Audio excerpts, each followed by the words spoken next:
Cool. We're recording now. Ah, sick. All right. So after your night of rest in the tavern, you're gonna wake up, right?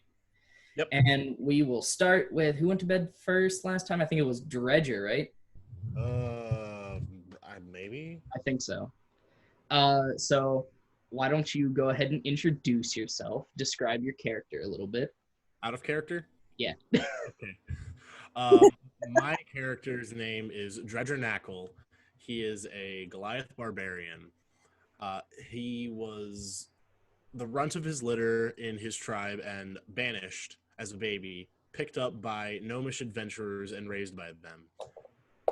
Their gnomish heritage and culture influenced Dredger to be more of a happier person rather than big unga bunga warrior tribe kind of guy that a Goliath would be.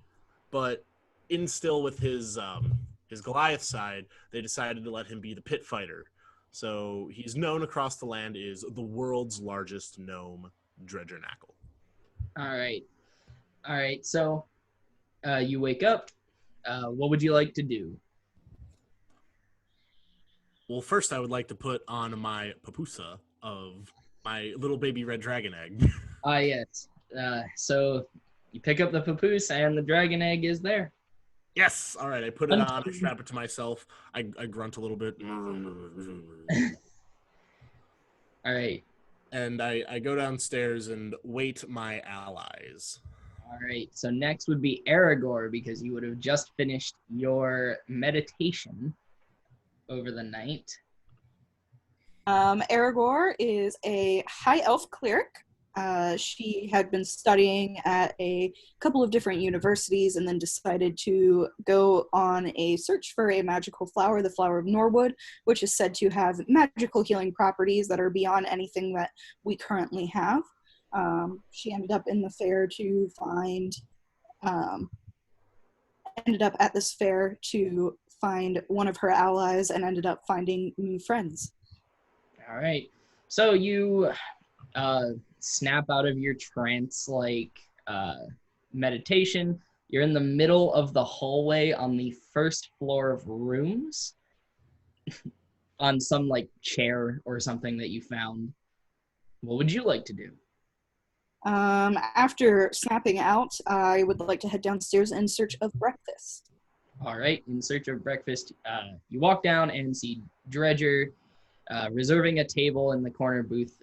You guys did wake up kind of early, seeing as there was nothing that happened the night before, so they're just opening up and all the tables are open. So I'm assuming, are you going to go and sit down with them? I will go sit with Dredger. All right. And now Hello, my elven ally. Oh, no. Hold on, I'll be right back. Keep going. Oh, God. He forgot his hat. He forgot the fucking hat. All right. Well, while Dredger goes and finds his hat, Traven, you awaken from your dreams of your home in your 1 platinum room on the top floor. That is the top floor. After having a very luxurious sleep, probably one of the best you've had in a while. What do you do? So Traven is a Fearbolg Ranger. He is 7'8" tall with blue skin / fur. He's kind of like in a red man bun and beard. He's like Sully from Monsters, Inc. If Sully had no purple polka dots, had a beard and a man bun, and his favorite thing to do was hunt things until he killed them. Which is sort of the same. Basically. So Traven, because he got all that money from finding the special rocks, Right. slept in this giant thing that the emperor of this dragon empire slept in last. He wakes up, kind of scratches the back of his head. There's a whole morning montage of him washing his face, combing his beard, putting his hair into the perfect ponytail. Montage song for that is whatever the opening song to Ferris Bueller is. Oh my god. I don't know what that is. That's very Uh, very on brand, yeah. and he grabs a piece of fruit from the complimentary fruit basket that's definitely on the table of this super fancy thing and heads downstairs, kind of tossing it in his hand, and walks downstairs and he sees his friend and he goes, "Oh, hey, buds, how are you guys today?" and takes a bite out of his fruit. Dredger sees him walk down and immediately stands up, walks up to him, and Predator handshakes him. Slaps hands with him. He goes, "Hey, my pal, my good old buddy right there. I hope there's no hard feelings for the arm wrestle match last night." It was one of the greatest challenges that I've ever faced. Yeah. Our door is over there. Please join us at the table. Oh, yeah. Just go sit with all my friends. Again, sorry about that. And then I go sit down at the table, and I'm just kind of like absentmindedly eating this fruit, walking with my pals. All right. So, Traven being having the perfect circadian rhythm that you do from sleeping in the woods, you know it to be about 6 a.m. So, if you'll remember correctly, the festival that y'all are attending, known as the Adventurers Convention, in case you've forgotten, is scheduled to start promptly at 7:30, beginning with the Parade of Heroes. Do we know what time it is now? Yeah, it's 6 a.m. Damn. Oh, would you look at that? Perfect Just- timing.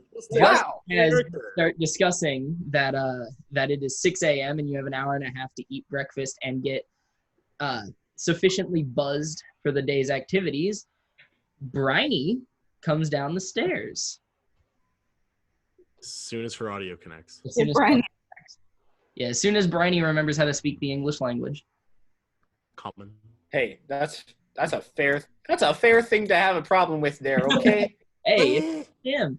Hey. Okay. Hi. I'm trying So, to get you connected to my. oh, Oh, she said I'm trying to get connected to the internet, but and then it, yeah, I understand that. Oh, One of these going on. Yeah, so everyone hit the briny.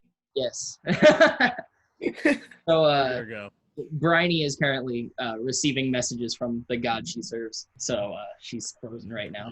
Rafiki is answering prayers. But when she comes back, she can describe her character and introduce herself. I think she's back. Maybe. Maybe not. Maybe not. Oh boy. The internet is spotty. Oh. Am I the only one? Bad. Oh, Oh, she's gone. magic! Ah! And Briny was pulled from the material plane. She dimension board to wherever Rafiki is. Someone have a 6-letter counterspell? Bro, Um, vanish. Yeah. And just at that time, that guy you met last night comes back. No. Wait, which guy? Is it I was my favorite character? Our scaly friend who we definitely beat up for almost no reason. Hey, he puked on me. Yeah, he also like force-balled me to like oblivion, and I was. And then I tied him up, I punched him, and he disappeared. Did you tie him up? Yeah. Yeah. He was tied up. I definitely like Indiana Jones whipped his neck, and I was like, no, no, no, and then he's like, yes, yes, yes. Yeah, I already had him tied up, and then you whipped his neck. And I was like, this feels a little excessive, but okay. lizard. Maybe Dredger's into that. Well, Okay. he vomited, so I was like, Maybe don't do that again. All right. So, as you're sitting around, and oh look, Briny can introduce herself again once she. Bones. She's currently. Well, I got burgers. I'll be right back. You're good.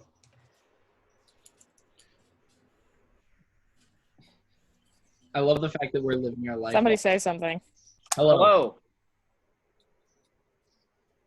Can you hear? Here.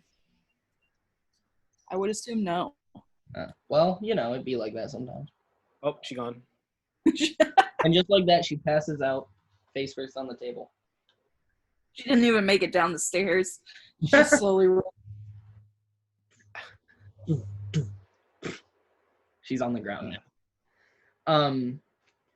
But as you are sitting there waiting for Bryony to very slowly make her way over to your table, your old friend, the barkeep, Joshua Palmer, comes over and asks the party, all right, so I'm assuming you're here for breakfast. What would you like? We have an assortment of breakfast ales on tap today and eggs. Oh, wait, but what is a breakfast ale? What separates it from a normal one? Mulling spices. He points to Dredger and says, basically, the spice palette's a little different. So they're generally sweeter. They pair better with toast, in my opinion. Very bready. And he says, your plan last night would probably take care of it, so just order whatever you want. So with that, Traven just like his eyes gleaming because Traven has always been a big hungry boy out in the woods. That's like he has always been a growing boy, even though he is 200. He's 200 years old. He's still a growing boy, and so he goes, "Oh wait, I would like maple pancakes."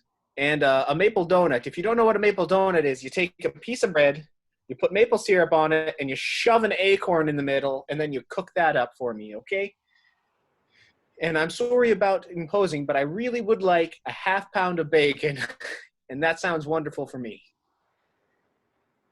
All right, I'll see what I can do. Anything for our resident celebrity? Bring me the rest of the pig.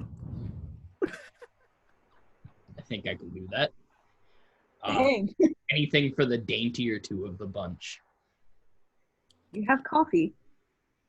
I think I can find you some of that Arabian bean that they started importing last month. I will have some. I will take a coffee and just some bread, please. I think I can do. I think UAR is canon in this I world. have audio. Bryony's back. I think very Kind choppy. of. All right. You've just been asked what you want for breakfast. Good Wi-Fi. Good Wi-Fi. Sorry, my 8-year degree in illusion seems to have. I didn't learn the spell Wi-Fi. Maybe you could teach it to me someday. You wait. You know what? That sounds like too much trouble. I'll just have a hard-boiled egg, please. See, someone who orders on the menu, and he looks at Traven and walks back to the. He skitters back as slowly as a rotund short man can, and bangs on the wall. Looks over at his Goliath pal Dredger and goes, "Hey, do you think that he's mad because I'm this big and I'm sitting on his couch? I could fix that." And Traven will use Fearbulk magic to again cast Disguise Self on himself to shrink back into the short white dude that we saw last episode who's like 5'8" but still has the beard. Okay. So funny thing about Disguise Self, you're just a smaller man that is very dense because it doesn't change your weight. So Yeah. you got that going for you now. I look less like I'm going to break his chair, but I'm still going to break his chair. I Perception. believe that he is upset that you ordered something that you invented.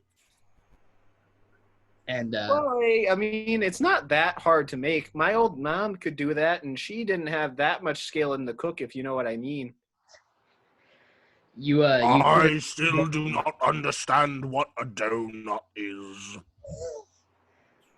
I'll say it one more time for the people. No, do not.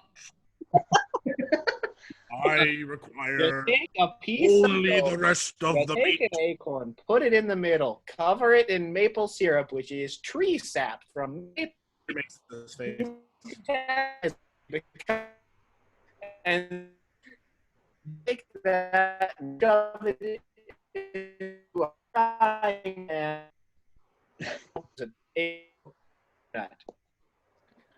I don't think your intelligence level is high enough to something this.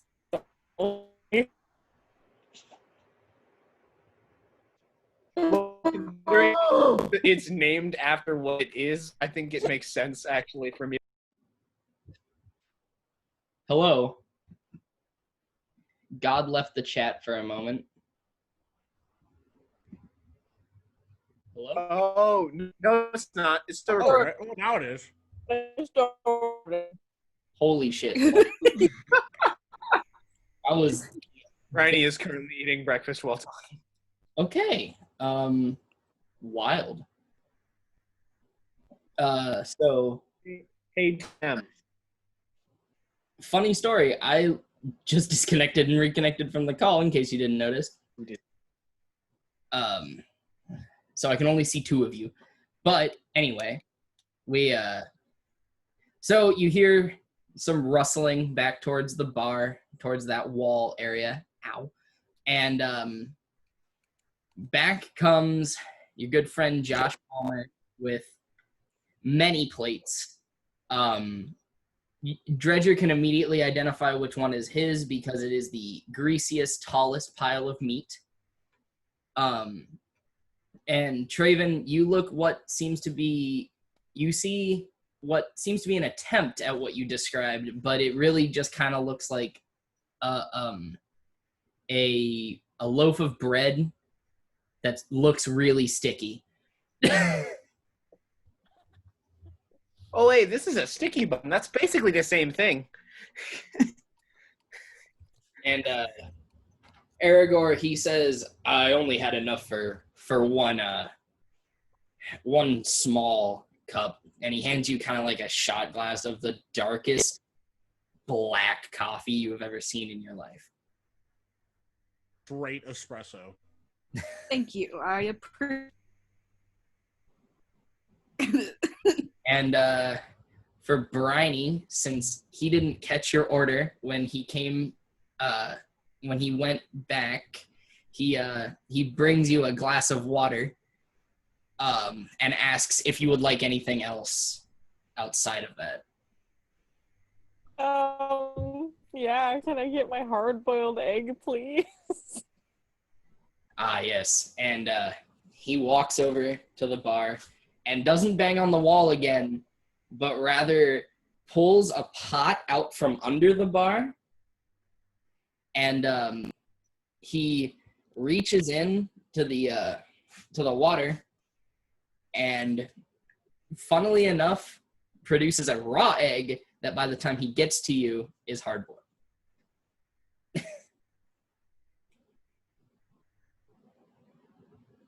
I just lost everybody again.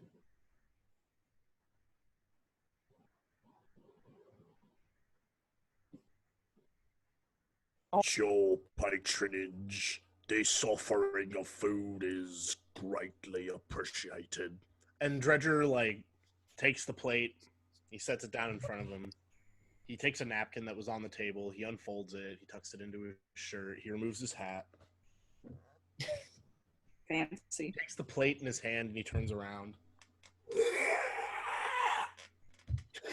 Turns around and it's gone. Oh, all right. He takes the napkin from his shirt and he wipes his face. My parents taught me good table manners. And he puts his hat back on.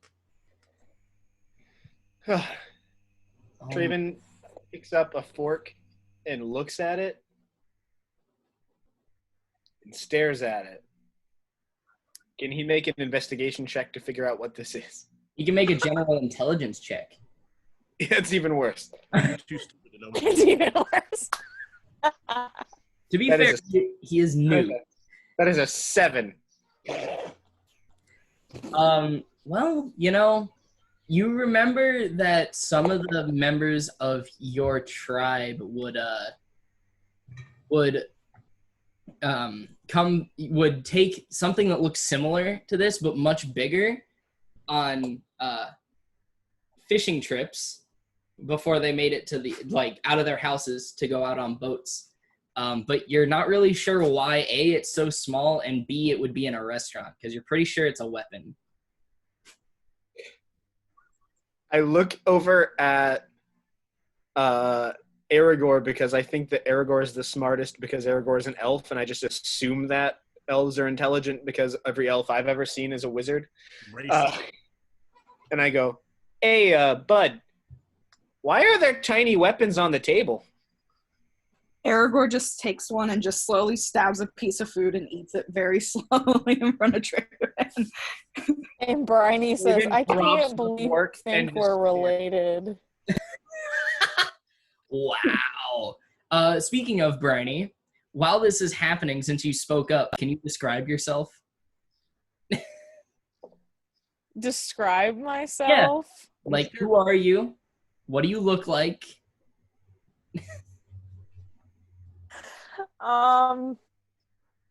So Bryony is a water genasi that is about 4 feet tall, which is almost half the size of a normal water genasi. She has blue skin and bright blue hair that's kind of sticking out in really odd ways because she woke up on the wrong side of the small bed that, of course, there's a giant church bell going off next to me right now. And she's kind of like braided it back really poorly and it's sticking out everywhere. She has an overall like persona of slightly uncomfortable and very tired. All right. And actually, while you guys are eating, you hear a very large bell go off by coincidence. And that signals that it is officially 7 a.m. Nice. So, It's even better that that was 7 o'clock. Oh, yeah. See, who needs those cool, fancy soundboards when you got the nature? All right. The nature. The nature. So you guys are eating. You know you have about 30 minutes, but if you want a good seat for the Parade of Heroes, you'll want to leave pretty soon because as the ones of you that are native to this land, so Dredger and Aragorn, you know that this is a big deal. This Parade of Heroes. It's all like basically imagine if in the US we had a parade that stretched the entirety of DC twice and it was all Medal of Honor recipients and war heroes. isn't that the president's inauguration parade? Yes. Oh, It's like that, but it happens just randomly. Great. I believe. okay, guys, gotta get there soon because I'm only 4 feet tall and I never get to see the parades. Water friend, you may sit upon my shoulders if you cannot see. I am very tall. Or Bryony you can go online is if you very, want to- very excited. Oh, because I'm taller. Bryony is very excited, but is still really uncomfortable with everything that's going on. And so she tries to pretend like she's cool and says that it's fine, but desperately wants to sit on one of the giant's shoulders. I'm gonna roll insight to see if I notice this.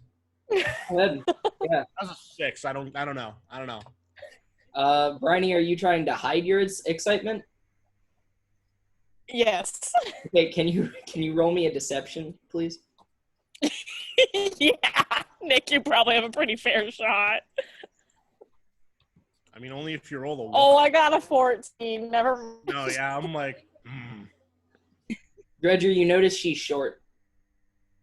Very, very short indeed. So as you're watching and paying attention, you notice that some people start to funnel in, not from downstairs, but from actually outside the bar itself, probably coming for the same reason, especially because you guys are really close to the exhibitors hall. So You see all kinds of people. Some people that look like normal citizens, some people that look like they're probably from out of town. Actually, Traven, you see that that same dirty man and small halfling person you saw last time. I'm afraid I don't remember what they were.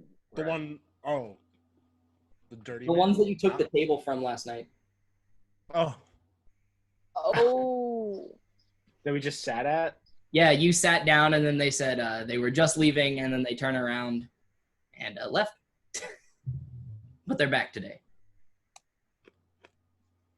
Just nod. Like it kind of like, you know the different bro nods where there's like, Mhm. what's up, and then hello, sir? I do a hello, sir, not a what's up, yeah. bro. a down now. You give a down nod, and the dirty man sits back at the exact same table in the exact same spot that he was last night, and pulls out a very hefty book out of his cloak, pulls it open, takes out some very expensive looking ink and a quill, and starts writing. Barely acknowledges you. I just kind of shake my head and go, well, can't please everybody. And then I Get good seats for the short one. Please All right. get good seats for the short one. So what do you do? You're asking me or Bryony? I'm asking all of you. As a I am part, waiting to see how the party responds. yes. Bryony cautiously waits for somebody who's good at making decisions to initiate that we should go to the parade location.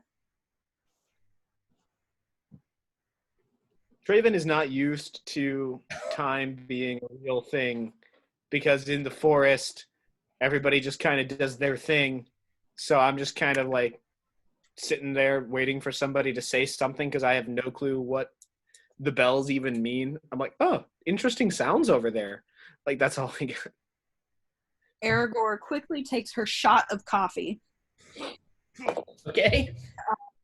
slams the shot glass down on the table, and goes, y'all know there's a parade today. Maybe we should head out to go see that as it starts in 30 minutes. Close And to Bryony goes, yeah, I think that's a good idea. I agree. Yeah, probably. Okay, Let's so go. you get up and Settle. leave. We'll move out. You get up and leave. All right, so you walk out into the sweet-smelling streets of Bahamut. Nothing has changed from last night when you showed up, except you notice that there's a lot of commotion down the street that you came in on, the one that you saw everything getting set up. There's considerably more fully set up booths, and there's just like an air of excitement, this being the first day of a like the 25th anniversary of the biggest festival in this part of the world.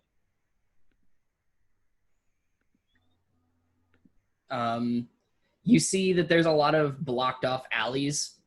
Like, you know, there's two of those guards that you saw last time, the ones that I said basically act as the like main policing force of the city. And they're at basically every alley, just making sure that no one tries to go down there and do some nefarious things. Nefarious things. Yeah, and people are starting to line up on the sidewalk. Actually, right outside the door of the Platinum Cup, you see there's a couple spots really close to the street, but you'd have to push through the crowd to get there.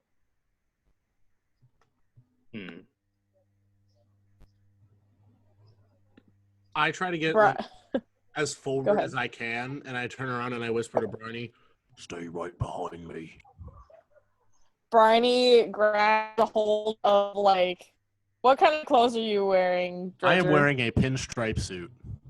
Grabs a hold of his coattails, but very gently as to not crease them, and just keeps a little hold onto his coattails. Okay, so Dredger, being how tall are you again? 7'4", I believe, is the Almost 3 times the height of the normal human being.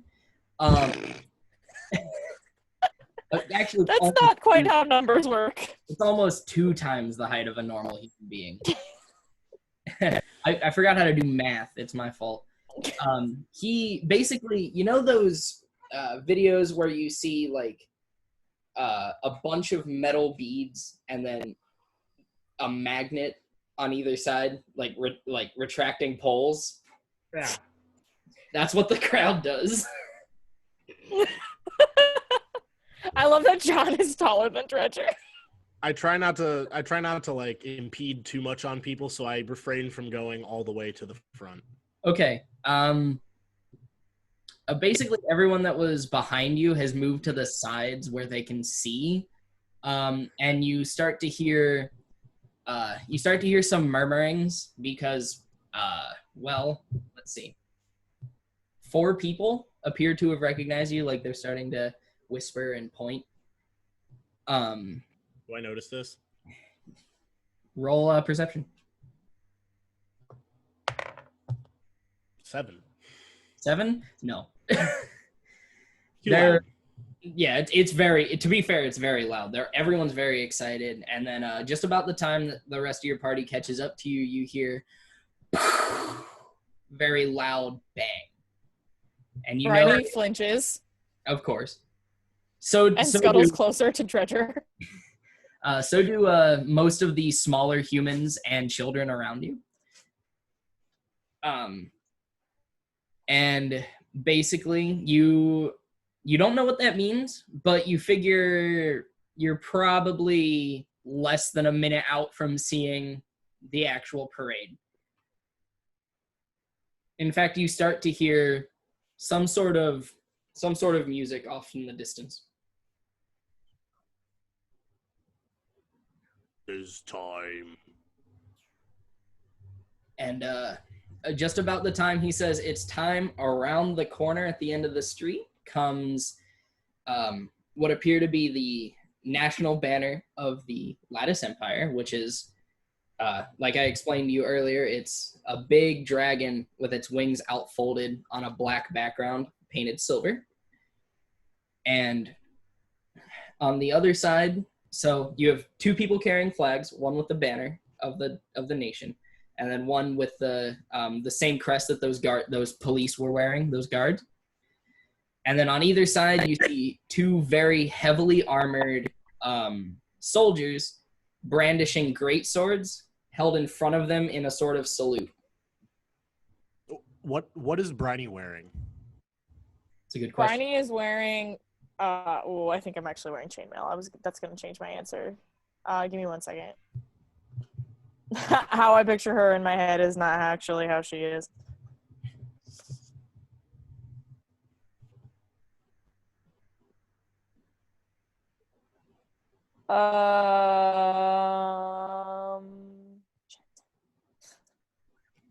Yeah, I'm wearing chainmail. But other than that, pretty simple brown boots and brown leggings. I kind of grab her by the chainmail and I toss her up onto my shoulders, and I also put my hat on her again. Of course. Bryony is very excited, but tries not to show everybody how excited she is because she is 23 years old after all. Dredger's 27, so it's like whatever. All right, so as you've done this, Bryony, you can now see basically the next couple people about to come around the corner. So as it goes on, you hear that music that you heard earlier is getting much closer. And closely behind the color guard that you saw at the beginning, you see a block about 4 across and 8 back of some sort of band. It's music, some drums leading the front, some sort of horn in the back, that kind of thing. And they come by playing something that none of you really recognize. It's some obscure march or something. Just behind them, you see the members of the Platinum Shield that are blocked up, and they're marching very, very formally, headed by a tall, human-looking man with dreadlocks in very heavy ceremonial armor that's platinum with gold trim around the shoulders. And you see next to him another much shorter, what appears to be halfling man with dark crimson armor with silver trim around the neck and shoulders, both emblazoned with the platinum dragon symbol that you saw earlier, but backed by a shield. Are you gonna say Craven leans over to Dredger and goes, "Oh, that's a little one there, eh?" Pointing at the halfling, like not even like, because he doesn't realize what's rude, so he's straight up just like, "That's a little guy there, eh?" Like not even. Does Dredger know who this person is? Like, because like these two people seem very like important to this town, or at least this province. Yeah, can you roll me history? You check. 17. 17. You know the tall one very prominently. He is the head of military affairs for the Platinum Shield. He's essentially the general that oversees what the Platinum Shield does. You know his name to be John. You know his name to be John. You don't really know his last name. You've never met, of course, but you've heard stories of this guy through people that have come to see you fight, and they've referred to him by his first name. The halfling, you're not quite sure. You've never seen that red armor before. I lean back over to Traven and I say, I suggest you show a bit of respect. While I do not know the shorter one, the one standing next to him who seems of equal or greater status is a very important man to the Platinum Shield. Yeah. Are there any... I'm about to ask something stupid. That's what my face is for. Are there any plants and or animals nearby? "Oh, this already sounds stupid." Well, I'm glad you asked. You do see, believe it or not, there are of course the trees that are spotted to make the city look more beautiful, but they fail miserably. And then you see across the way. Make a perception check, actually. That one? You. I don't know what trees are. Yeah. Anymore. No, you actually you don't see anything. Oh.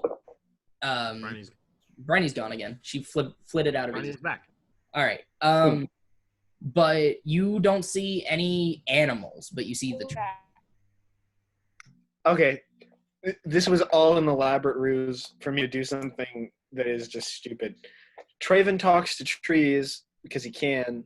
Correct. And so when Traven talks to trees, I'm assuming no one else can understand me because I'm No, you speak in common to a tree. Okay. It says speech of beast and leaf. You can make yourself understood to beasts and plants. You cannot understand them back. So when I talk to them in my languages. Mm-hmm. Oh, okay. Then because I'm having a running talk with myself, not really wanting everyone else to hear, I'm going to say in giant, although I don't know if my Goliath friend can speak giant. We'll find out. I'm going to say to the tree, "Oh, yeah, this guy thinks he's all that, huh? He's so short. I could step on him." All right, then. I'm going to have that be a running character thing where Traven will just talk to a tree for an inner monologue moment. That's fine. Can Ariel roll to see if she knows the little guy? Sure. I am also from this area. Yeah. Yeah, sure. You're from the Empire. Nat 20. Nat 20. I rolled it 3 seconds ago. Augers. All right, so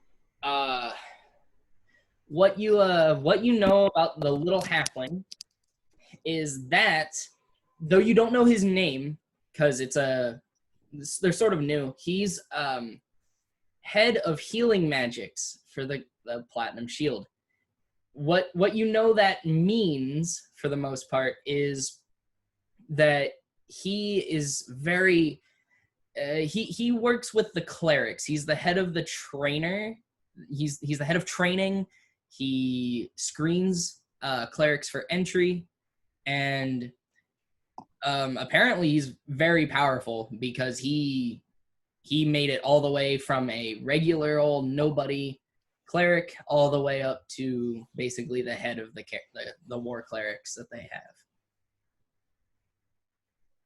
So yeah, Aragorn knows who he is. Well, that makes sense thematically that the cleric would know who the cleric is, and the guy who beats people Exactly. people up. To be fair, the DC was not nat 20 high.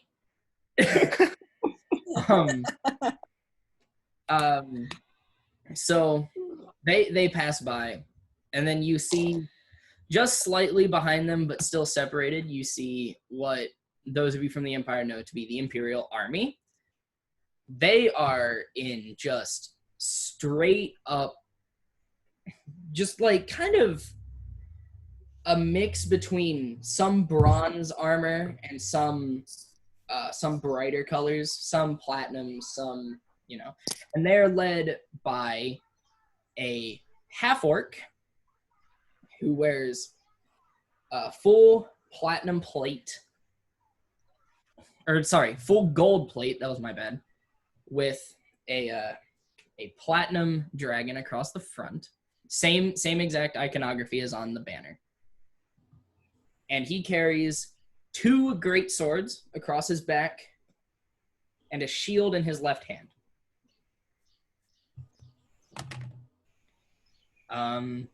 He's clean shaven. He has actually no hair. It's all shaved. And is you can just barely see tusks, and he's green. So that's how you know he's a half-orc. Are we talking about hair bald, or like he just shaved it all off? Shaved. It's shaved. Think like no hair. That's scary. That's like a frog. Think like marine cut, like high bald fade, but like he took the top off too.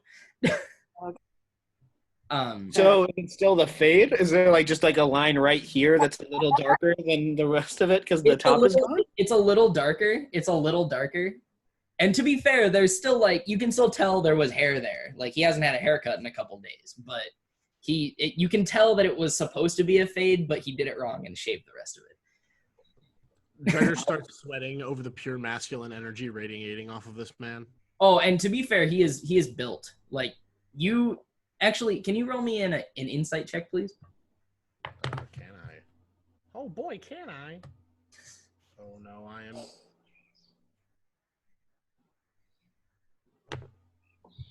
Oh shoot, 11. All right, you have a feeling that this man could probably suplex you into next week. Can Dredger I starts sweating roll? even more. Can I roll some sort of check? And he starts shaking the sweat off her hands because she was holding onto Dredger's hair. Can I roll some sort of check to figure out how tall this guy is in proportion to me? No, you can see he's an even 6 foot, I'd say. Every single thing about intimidation to me relates to height. And so I lean over to Bryony and I go, I bet I could take him. He looks like a pretty easy feller. I look at him just. And at that moment, for some reason or another, the parade halts. Because Bryony is terrified at this moment and gives Traven the nastiest look. As a bonus action, Traven turns invisible. Huh? What? Your bulbs have hidden step. As a bonus action, you can magically turn invisible until the end of your next turn. And I can do that. So I'm just going to for the next 6 seconds, just and Dredger I break my stoic stature and just start hyperventilating, just Aragorn, you would know. This is actually the moment where the army and the Platinum Shield get to do they call it a strength demonstration, but it's basically just like a dick measuring contest between the two. They call it a Nice. strength demonstration, but it's basically who can yell louder. So the half-orc man takes his greatsword out of his back sheath and swings it, rotating sideways, and taps the ground with it, sending sparks down the street. And at that point, the entire block of probably about 60 or so soldiers right face, and he orders them, he gives them an order that none of you really understand, mostly because he's saying it very fast. And they form up in a different kind of block. And he yells to the crowd, he addresses them, and he says, "Ladies and gentlemen, what you see before you is the strongest army in the Middle Haven. Your army." And he says, he turns to his troops and he yells, "What makes us strong?" And they yell, "The Platinum Dragon." They yell it back. It's just very loud. And of course the crowd erupts. They love this man. And he says, "We're here to show you how we're the strongest." And he turns and he says the words, "What makes the grass grow?" And they say, "Blood, blood, blood makes the grass grow." And Raven pops back into visual and goes, actually, I want to point out that water is what makes grass grow. Bryony takes her foot, which is on his head level, and like kicks him gently on the head, like in a shut up, shut up, shut up. It's And, true. Blood is very detrimental to nature, and I don't think that we should be advocating for blood pouring out on grass. I suggest you remain silent, friend. and They're all really short, and I can take any of them. I'm sorry about this, but I can do it. oh, that's a lucky one for you. He doesn't notice this because the screaming is just far too. These people are fanatical for their army. They are just crazy about it.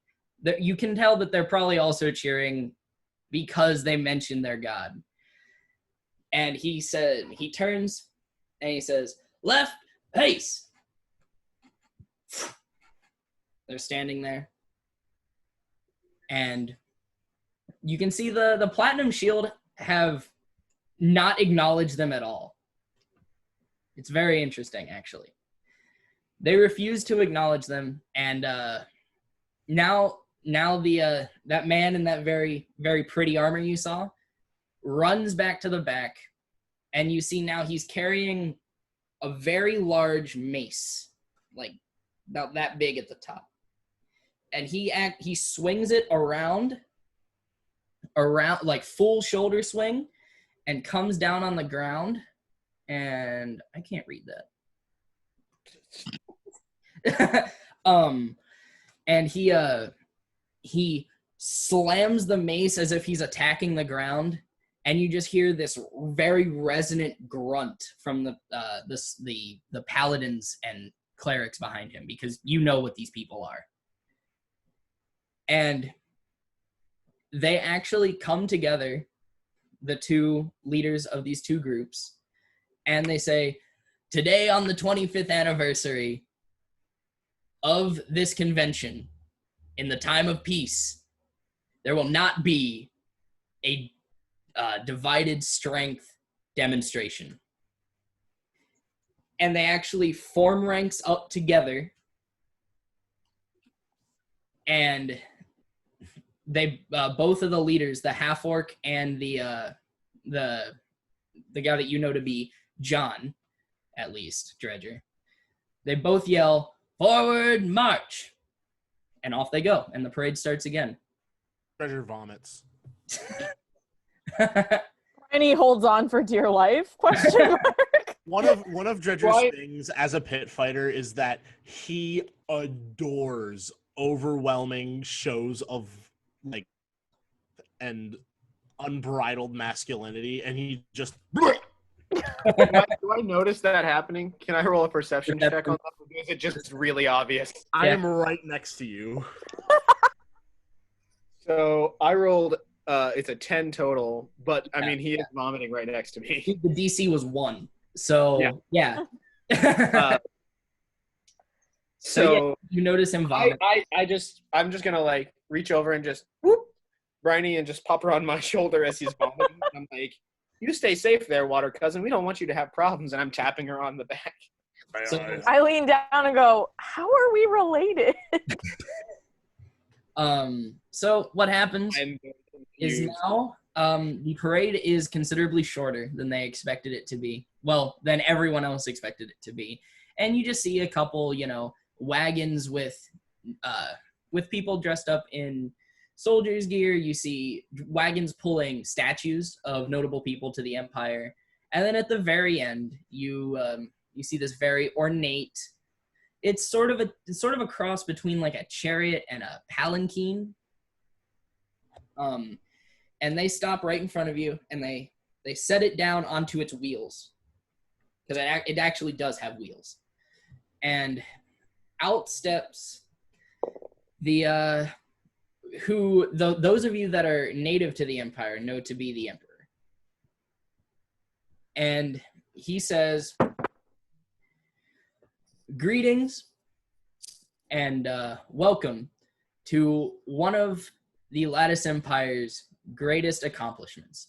25 years of uninterrupted peace.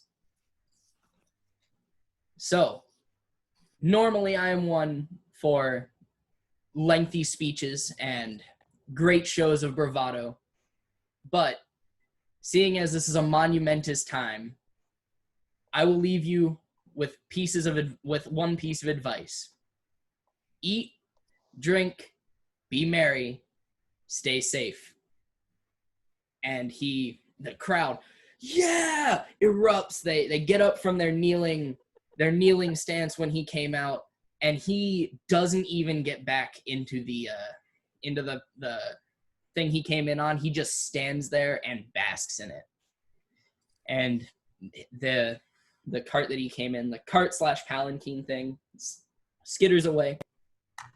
And you've officially witnessed the start of the Adventurers Convention.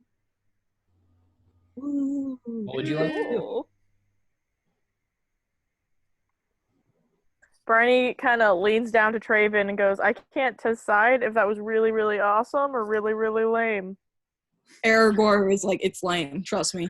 I was going to say it depends entirely on the view of the people who are being governed, as government derives from the Oh my god, John. masses. You hear someone. I didn't know you were a libertarian.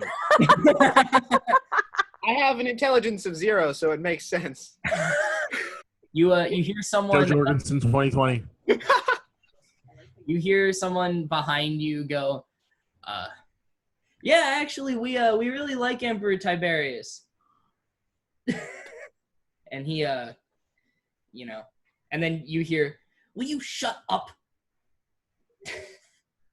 So Who said that you shut up? it's some female voice. Some female voice that's separate from the voice that said, yeah, we really like him, actually. I lean over to Dredger and I go, is it okay to talk bad about people in power in this empire? Because usually it's not in empires and such. I don't know, DM, is it? You know what? Sure, it's bad. Yeah, you would know this. It's okay. It's okay to talk bad about the Emperor. It's not okay to talk bad about the Platinum Dragon or Bahamut or whatever name Bahamut. Sorry, I forgot how to speak. Or whatever you would say, as you know, the last Emperor that didn't end very well with.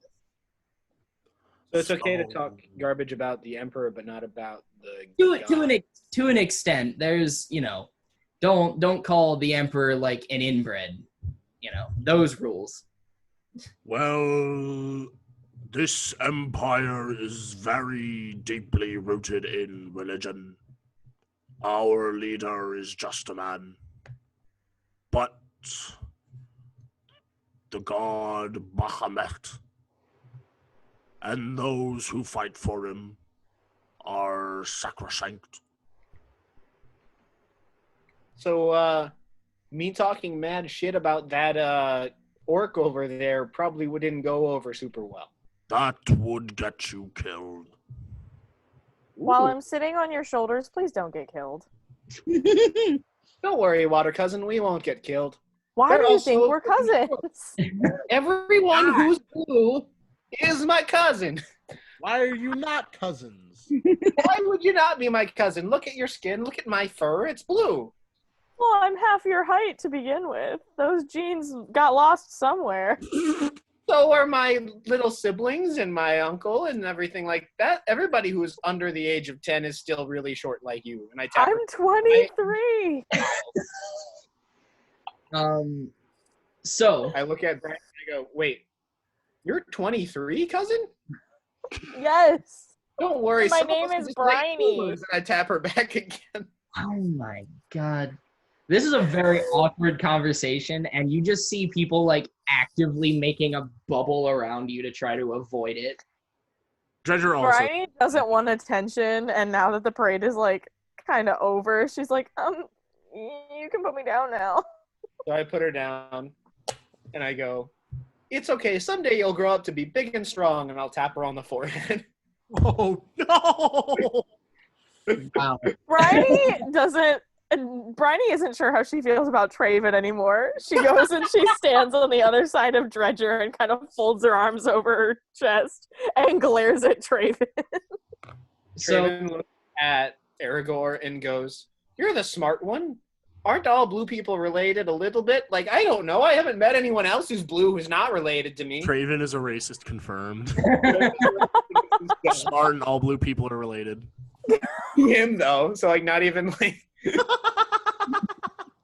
It's like, Lightly taps his shoulder and is like, not quite, buddy. Not quite. please make me roll some sort of intelligence-based check for this right now, just because I have such a bad intelligence. It would be so funny. you know what? Go ahead, buddy. You can do it. Is He that a doesn't- good one? It's a nat 20. I rolled a nat 20. I really didn't want to lose that joke. In the Oh, well, amazing. to be fair, you still think that all blue people are related, just not this blue people. Not this. You're like Oh, I get it. you're like I still think, most blue people are probably related to me. To me. This one might not be it, but I just don't think she knows it yet. So I just think that Bryony doesn't know she's related to You me. think she's delusional. So I'll look at Bryony and I go, it's okay.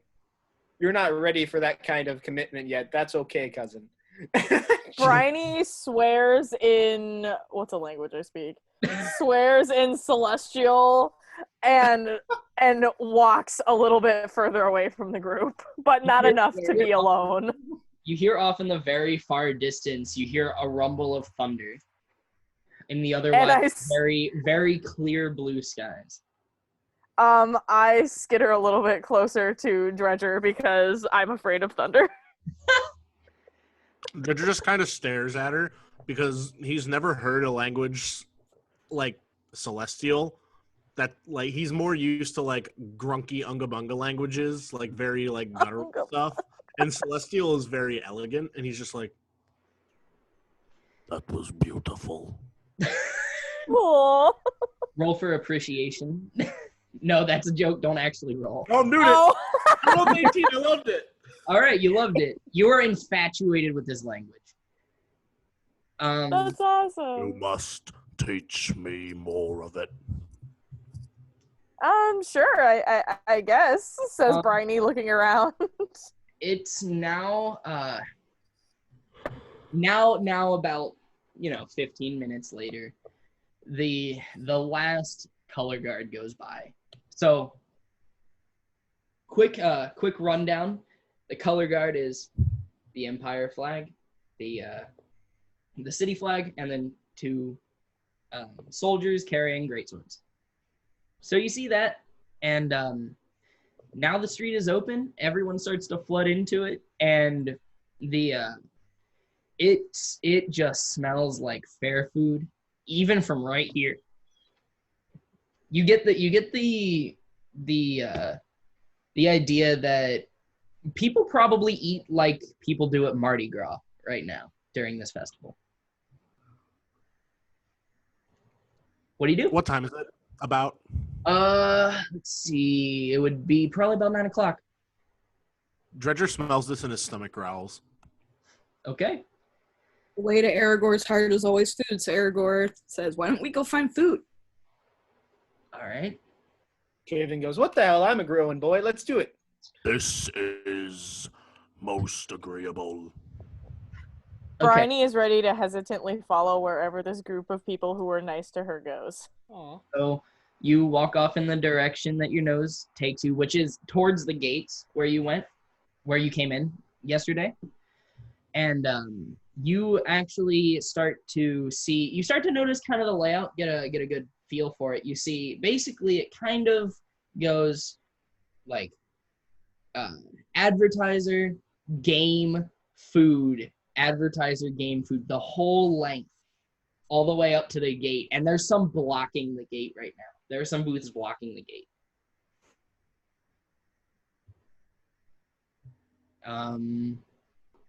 Yeah. Treasure would like to find a strength-based game to play. A strength-based So would Traven. Can you both roll me separate perception checks? 19. 19. Wait, 21. 21. Oh my god. Oh, wait, no. Perception? Yeah, Sorry. 23. Okay. Oh my god. So Traven, Bad at math.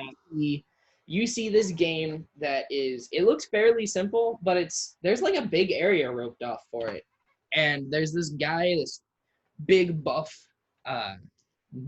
dude, and he walks up with a hammer, and what it is it's a rock with a pole across it, and then a big boulder set on the other end of the rod, sorry.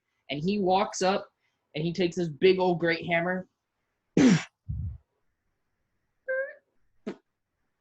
doesn't move very much, and he sinks his head down and drops the hammer really hard. And the crier goes, all right, so the pot steadily increases to 50 gold. The next person who can move this rock with only the hammer gets 50 gold. Bryony goes, I wouldn't mind trying that. Dredger starts breathing heavily and salivating a little bit. Okay. Traven looks at Bryony and goes, oh, yeah, cousin, do it. Do it, do it, do it. So do you approach? Who, me? Yeah, any of you. Any or all of you. I'm walking up. You're walking I up? like power walk towards the area. Just Okay. So as he sees you approach with mucho machismo, he says, oh, are you guys here to try the game? And he looks at you and goes, you look familiar, talking to Dredger. And he says, I am Dredger Knuckle. and he goes, nice to meet you. My name is, wow, that you threw me off. That was a very aggressive greeting. he holds up a signed 8x10. He goes, he looks at you and just like squints his eyes and like tilts his head, trying to make the connection to where he's seen you before. And he says, It's literally just the same picture. Like, Dredger doesn't have an outfit for his pit fighting. He just is it. he looks, dude, this man looked absolutely zonked. And he's so confused. He tilts his head and he goes, I'm it doesn't matter what my name is. The buy-in for this game is 2 gold. Would you like to take part? I would like my blue friend to go first. He I says, smack my knuckles and I go, "Oh yeah, bud. Wait, did you mean her?" And I point at Bryony. I did. Bryony shrugs and fishes out 2 gold and goes, "Yeah, I guess I'll play." and you hear one of the other guys back towards the rock goes, he says, "Hey, Percival, what are you doing?" And this guy says, "These guys want to play the game, but this guy's really weird about it." And so he hands you the hammer, and he kind of guides you over to where you need to stand. Oh, I think everyone's gone.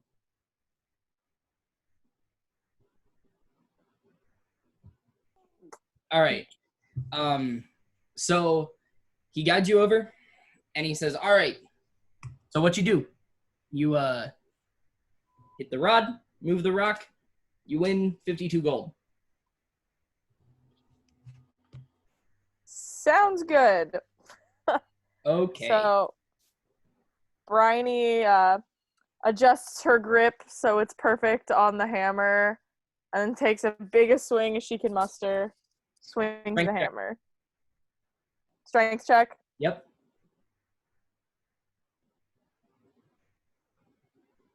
I got an 11. Not good. And it goes and stays. And Bryony goes, "Oh well, I tried. Strength isn't my strong suit anyway. I just wanted to be included." That was a valiant effort, small one. Craven is doing the like Rocky pose, and he's like, "Yeah, cousin, you did it! You smacked it with a hammer." Wow. His accent changed in the last 5 seconds. The guy says, "All right, so who's next?" I crack my knuckles and I go, "Me." 2 gold. I smack 2 gold right down in his hand. Bryony hands Traven the hammer. Traven does a cool flip with it, like one-handed, like Strength that. check. I I think want you to roll a 2. that'd be a dex check. Oh. Yeah, Yeah, that would Yeah, probably be a dex. No, it's a strength check to flip it and a dex check to catch it. Oh, that's cool. so much. That's so extra. So that's a 13 and a 6. You kind of just shift it in your hand. It just kind of. Yeah. It's okay. I meant to do that. It doesn't look so good. Okay. Yeah. It just looks like I'm getting a good grip. All Right. right. No one noticed that super embarrassing moment. Exactly. Well, I guess I'm gonna freaking hit it. Okay.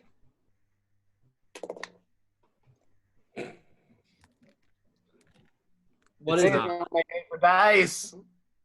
So 1. You actually Bryony did get it better off than your shoulder.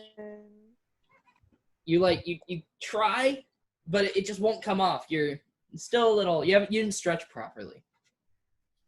Do I get to roll again now since I didn't even swing? Yeah, I'm gonna let you re-roll that. 20? This is a coin. This is not a dice. This is a coin. Dice is plural. 23 total. Oh, 23. No, Well, you crit. That just is a crit. Yeah. So you hit.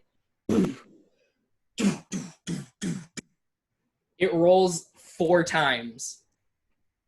And the guy just goes, "What the fuck?" I draw a hammer and I go, "Hey, that's a heavy hammer right there." He goes,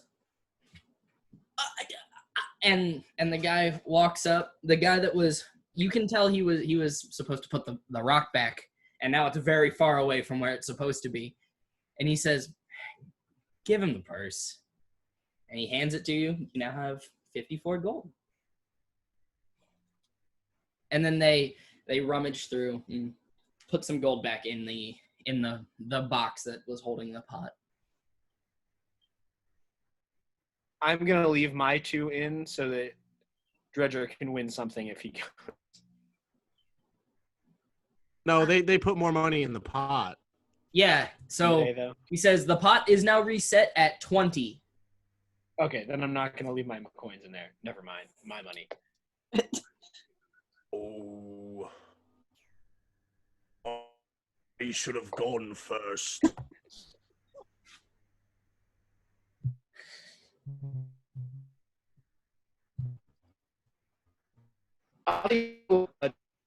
Since we're such friends, you and I, if you win with whatever you make to 20, and we'll split it halfway. Very agreeable. And I gladiator shake his hand because that's our thing. Yeah, that's your thing, apparently. All right, so I hand the man 2 gold. I don't slam it. I'm not some barbarian.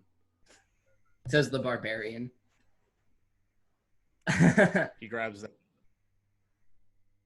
And he This is a it does take a minute for them to reset the game, you know, because it. I can assist. He said, "Oh, no need," and he sets it back. It takes all 3 of them pushing. Big rock. All right. He says, "Swing away."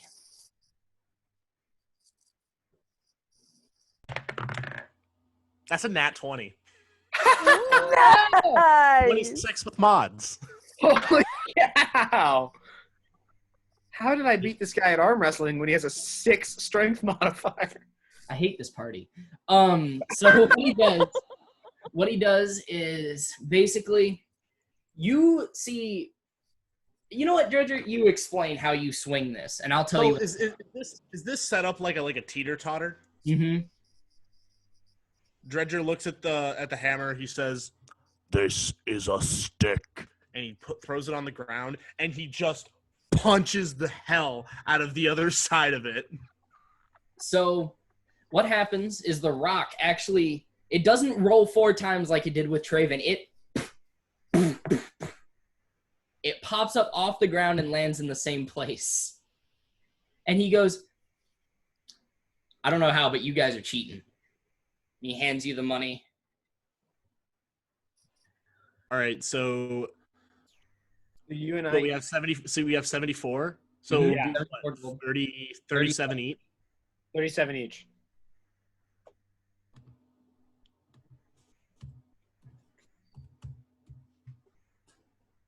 I expected That was one more fail out of that. enjoyable.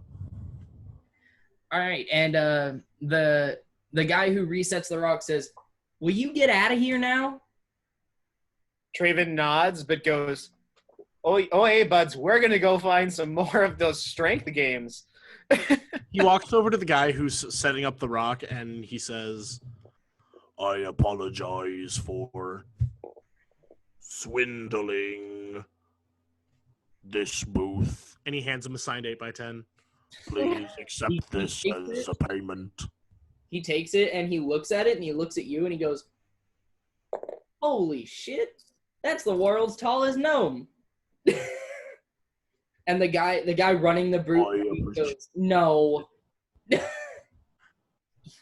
guy running No. the booth, No. "No, it's not. He's not even a gnome. Look at his tattoos."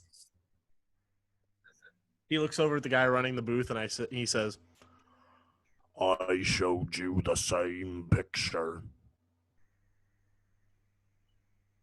So,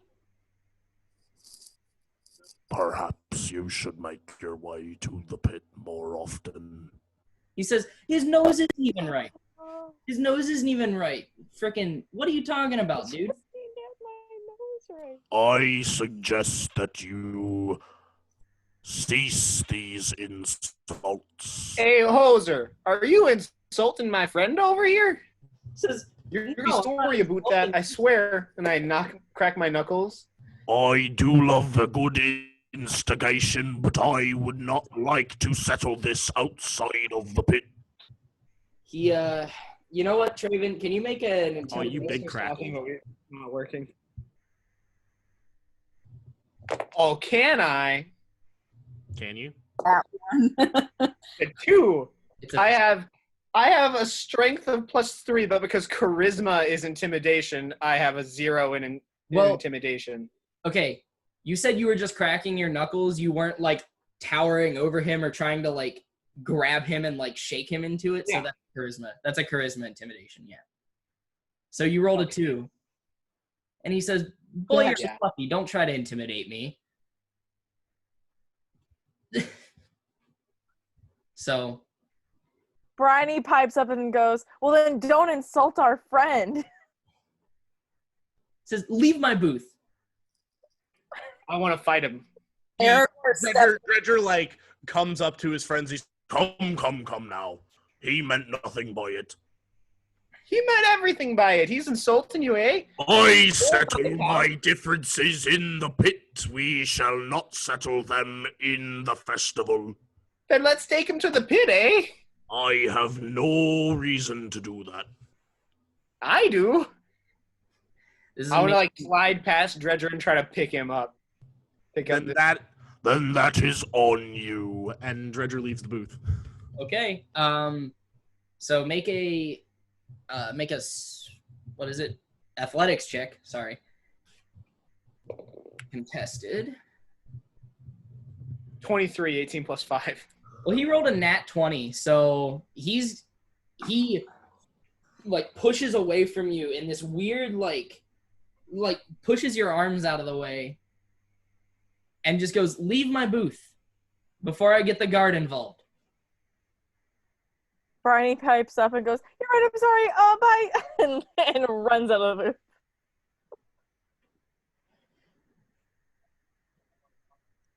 Trying to Stare at Traven. what Traven does. What'd you do? I'm trying to decide. He goes, "Quick, Know get what I out." should do. Traven says out loud, Dredger, I know what I should do, but I know what I really want to do.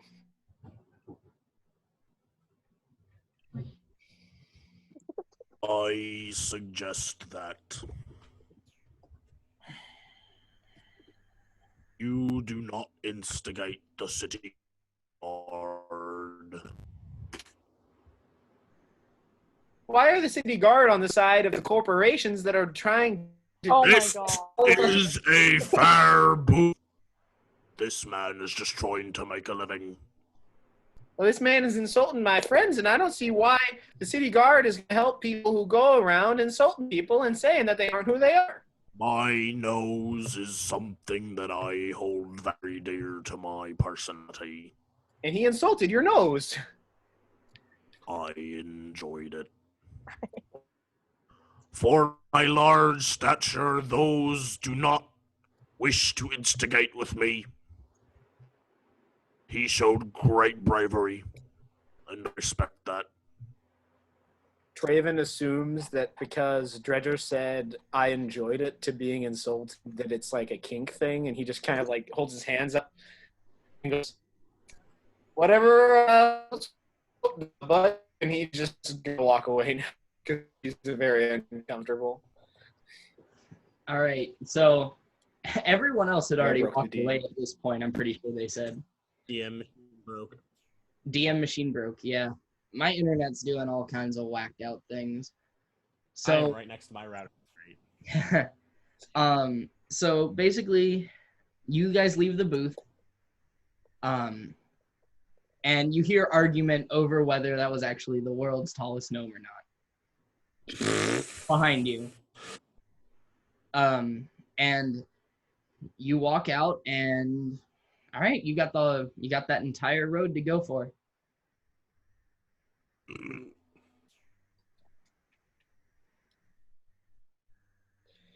So Are there any more strength-based games? not that you can see, they figured one would be rowdy enough. Is there an archery contest? Yeah, there is. It's a couple blocks down, closer to the Traven- booth. Traven just hears the thrum of a bowstring, And he goes, friends, listen, we gotta go. I gotta shoot some arrows right now. I swear, I haven't gotten to the whole time I'm in the city. I'm gonna lose my touch. So you approach, and basically what it is it's a couple it's 3 targets set up in one big lane, and it's a close target that you can tell is about 60 feet, and then the next one is 80, and the next one is 120 feet away. And the guy there says, you watch as the person playing the game shoots 3 shots. One hits the closest target, one hits the very edge but not on the actual middle target, and then just completely misses the last target. And he hands him a small wooden short sword for hitting the first target. And he says, all right, it's 1 gold to enter, and the prizes are pretty cool. We got these handmade wooden short swords if you hit the close one. The middle one, we're gonna give you it's a limited edition doll of the Emperor himself with an autograph. And the far target, we're gonna give you a meal voucher. Traven hears meal voucher and goes, I am Solian, let's go. I want some free food, eh? Okay, that's gonna be 1 gold. Max it up. He flicks it to the guy and goes, all right, let's do this thing, and pulls his bow off of his back. As you flick it to him, he fumbles it and drops it on the ground, and he goes, oh no, you have to use our bow. And pulls this bow. It's about the same size as yours if you were a human. And interesting. Just give him one of. And he says, this is our largest bow. I made it myself. Here you go. And he hands you 3 very shittily made arrows. I look at this, and Traven goes, hey, who do you think you are? The mighty Ranger Traven does not use arrows that are bent in the middle like this. He takes it back and he goes, oh, sorry, that one must have gotten broken. And he throws it away, and he grabs another one. And He's Canadian too. It's straight. The fletching is a little shorter than you would like it to be, but it's still fletched properly. So he replaced the one messed up one. But they're made of they're not like professionally made arrows. You can tell this guy did not make the arrows. They're like hobbyist arrows.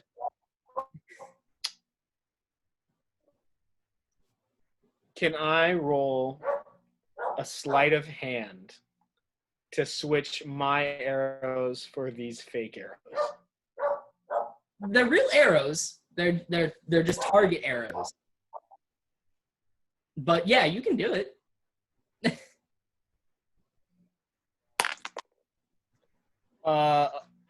11. 11? Okay. He goes, hey, what are you doing? Put that back. Oh, sorry.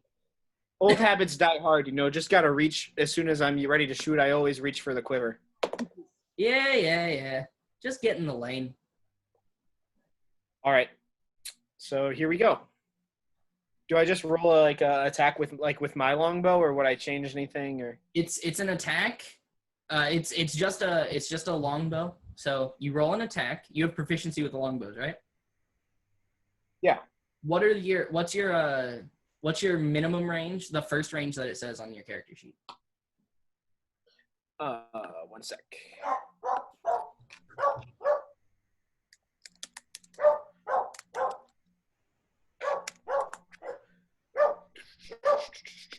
Sorry, gotta find it.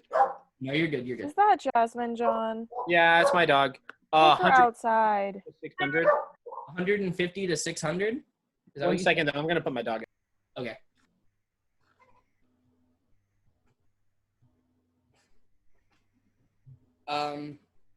So yeah, how's everyone doing?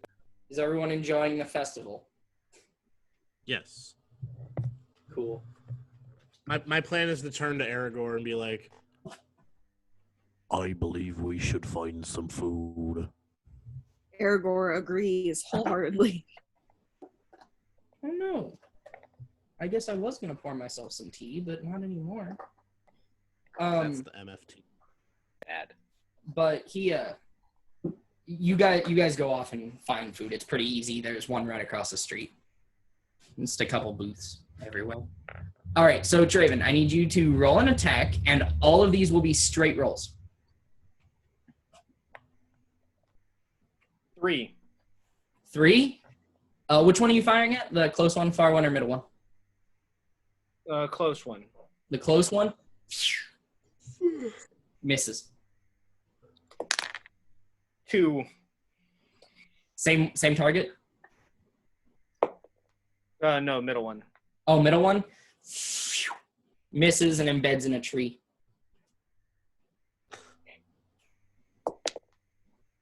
13 on 13? the last one. On the last one, it goes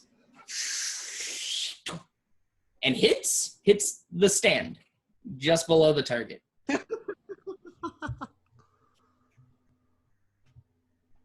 That's all your shot. I look at the bow and I go, all right, now my turn. And I'm gonna like Gru at the carnival game in Despicable Me, pull my weapon out and just for the last one. Didn't you shoot 3 times? What? Did you shoot 3 times, or are you saying you're shooting? Yeah, he's breaking the rules now. I'm breaking the rules now. He's meeting. Okay. 16. 16 hits the target. The I'm far gonna walk. target? What'd you say? It hits the far target. Yeah, the far target is what you were aiming at. Yeah. Oh yeah, it hits, and it sticks in there and wiggles up and down a little bit. You're now down an arrow, but And I'm just gonna put my bow back on my back and go.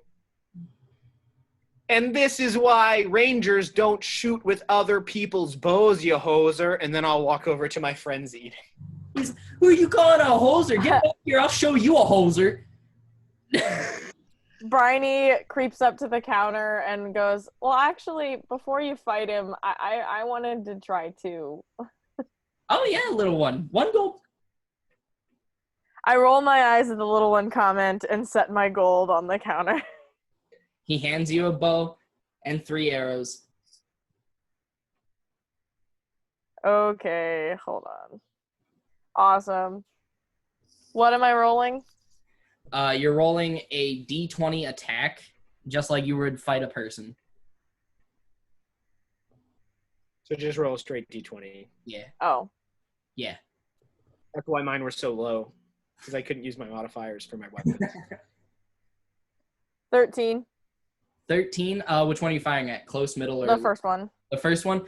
Boom, bullseye. Yeah.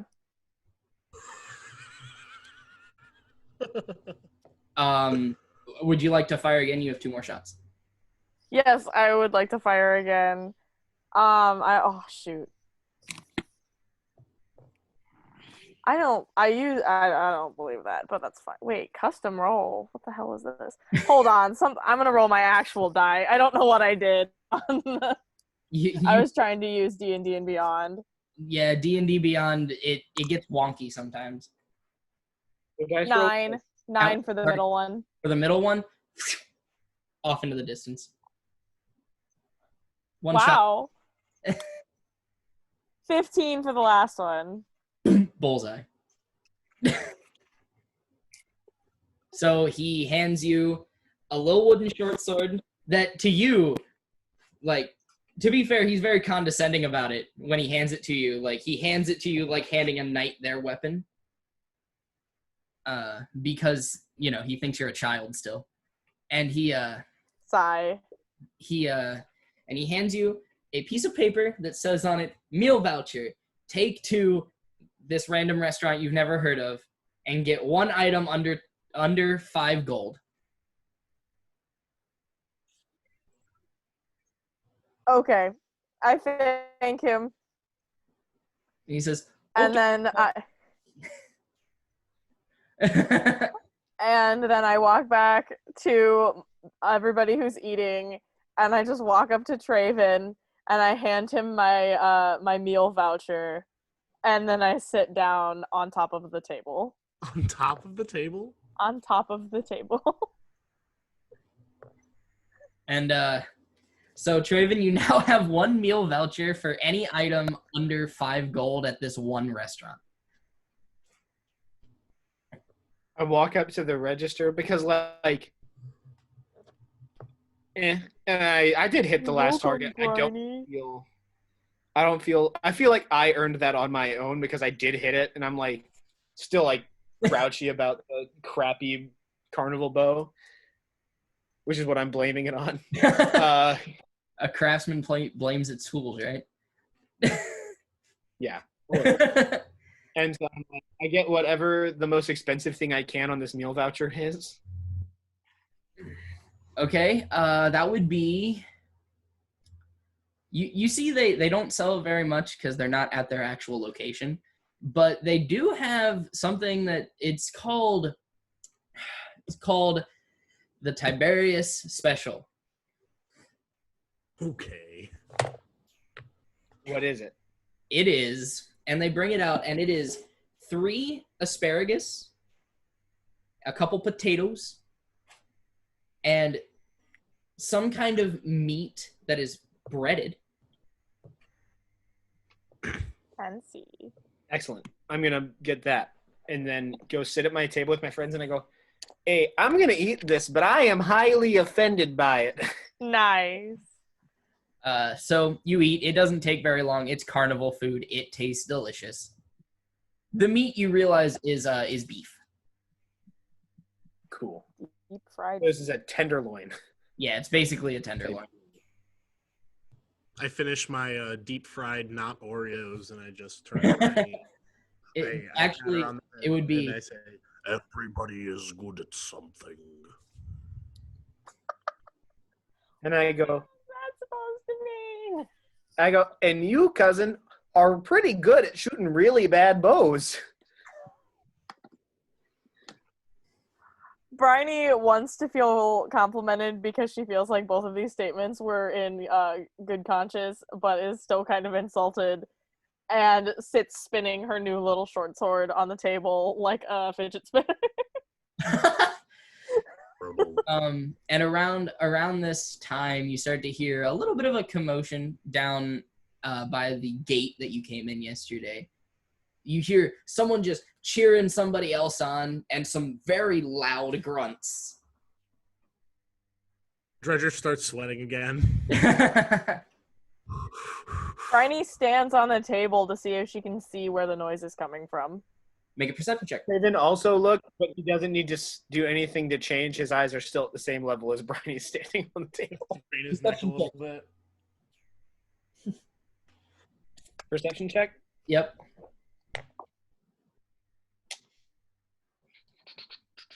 10.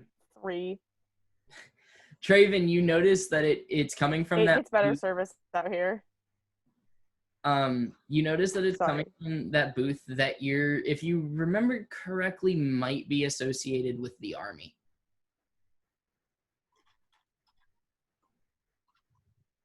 Hey, Dredger, those hosers you like might be coming back over. Oh, you make many assumptions. Well, why are you sweating and, like, blushing like some sort of teenage girl over there? Because there seems to be a tussle. I enjoy me a good tussle. And about that time, you hear the words, "You can do it! Come on!" just ring out louder than anything you've ever heard. Dredger is gone. Towards the sound, Yes. Okay. Dredger, I see Dredger running, and I go, that shorter fella really is going to need my help, eh? And I run right after him, And all you hear is followed by. so what you get there and what you see is a man in a very dressy silk uniform. He has, some decorations on his chest area, and he is cheering on this, average built man. You say man, he's basically a teenager, and he is struggling to pick up this rock that they have set on the ground, and he's about halfway up off the ground, and the guy, he is cheering him on. He's down in his face. He's like, "You can do it. Just do one. Just do one. Just do one." Onto the ground, and he goes, "Oh man." Bryony's- Yeah, Bryony's gone again. That sucks. She'll come back eventually. She's not there yet. So, and he sets it back on the ground and rolls back, and it's just like toasted. And the guy that is wearing the silk, uniform, he says, "Oh man, better luck next time. I hope that you in a couple months come back. Come meet me on the outskirts of town. We can get you hooked up."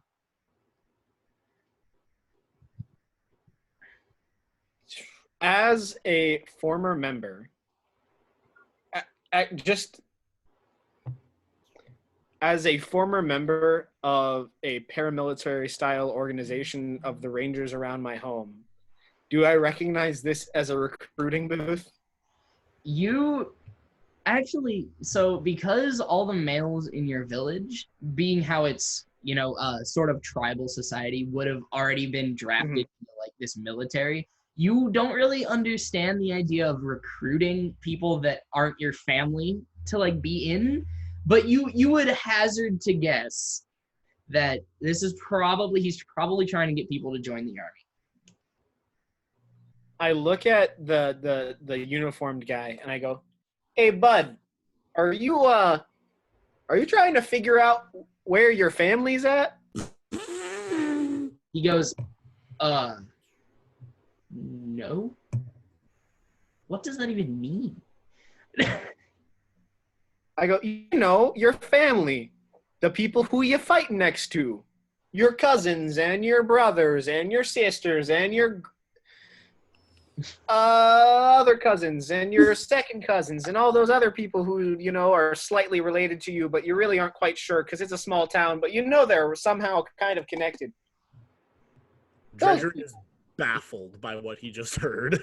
He says, "Oh." Bryony rubs her temples and goes, "Oh, sorry, go ahead." No, he says to Traven, he goes, "Oh, I'm a recruiter. I'm trying to get people to join my family of service under the Platinum Dragon. But truthfully, we're all brothers and sisters under the Platinum Dragon." And he stamps his foot.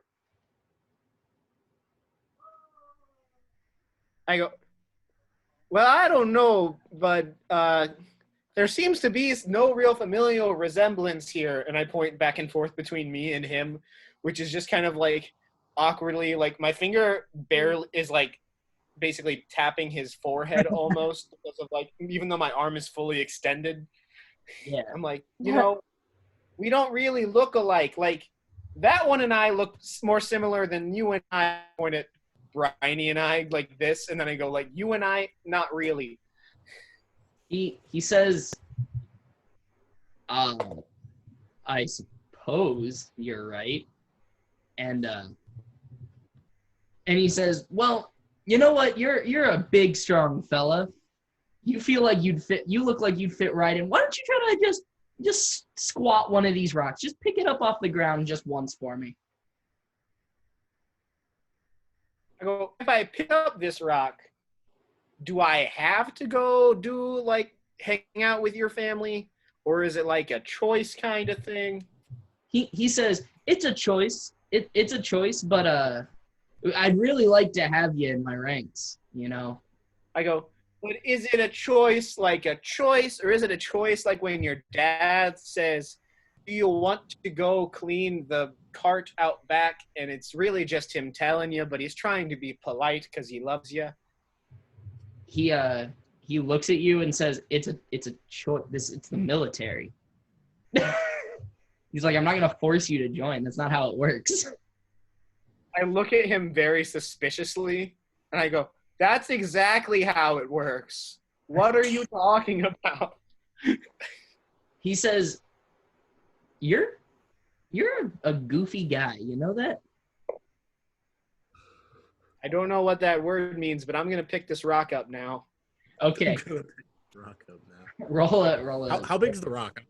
Oh, it's about that big. I rolled That big for a human?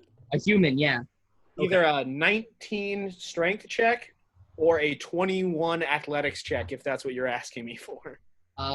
Yeah, you squat down, pick it up. It's a struggle. I mean, it's still a heavy rock. You rolled high, so you're gonna do it, but it's a heavy rock, and you stand all the way up and just kind of stand there with it. And he's like, "Oh, you'd be a great addition to the Empire's army. Here, let me take you into the booth a little bit. We're gonna look at some pamphlets, and I'm gonna have you take a short written test." Oh no. I go, I don't know how to read. Make a deception check. This is a persuasion check, buddy. I'm pretty sure I don't know how to read. What's your intelligence? 0. Oh, No, plus- like what's your intelligence score? My intelligence total is 11. you know how to read. You know how to read. Like Bryony's is only 11. Like I'm pretty sure you know how to read. 5th grade level. Yeah. How much reading is there to do in the woods?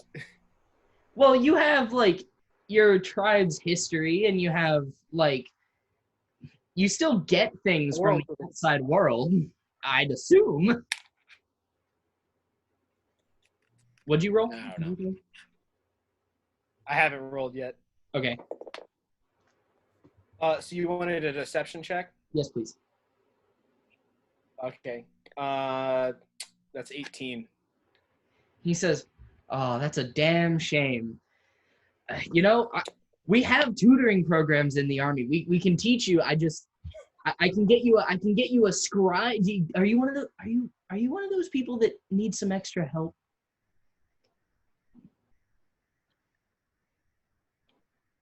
I look him in the eye and I go, well, sometimes I don't understand what people are talking about, but I think it's mainly just because people are weird. You see, like, you talk about fighting with people who aren't related to you, and I don't know about anything like that. And I just don't understand some of the concepts that y'all agree with. Like, I don't know what the point of this is. And I hold up a platinum coin and I go, I don't know what the point of that is. I'm going to put that back in my pocket now. And I'm like, people are weird out here.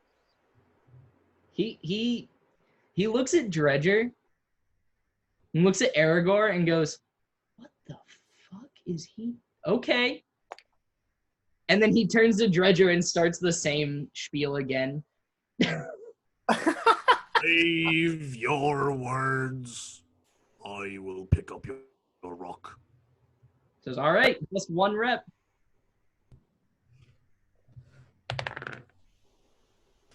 It's going to be a 21. Gonna be a 21.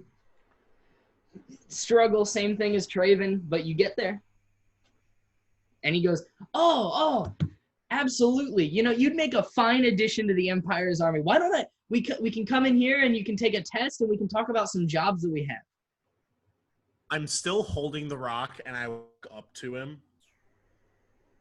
I turn. I fight for my own purposes. I appreciate the extension of this offer.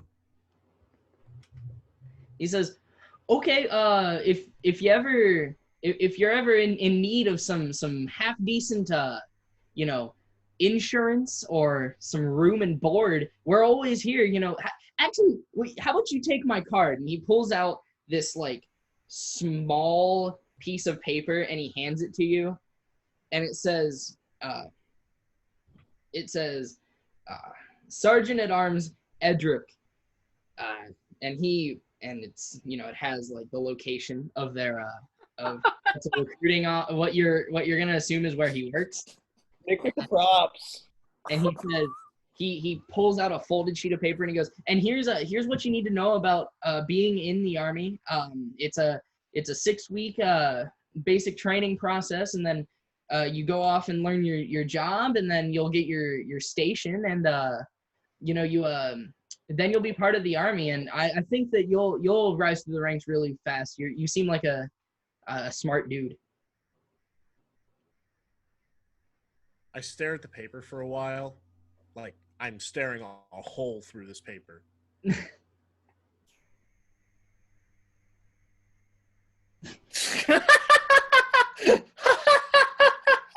I will keep that in mind. And he says, Nice and close. okay. Hey, nice and close to your head. That's really smart there, bud. I will not forget.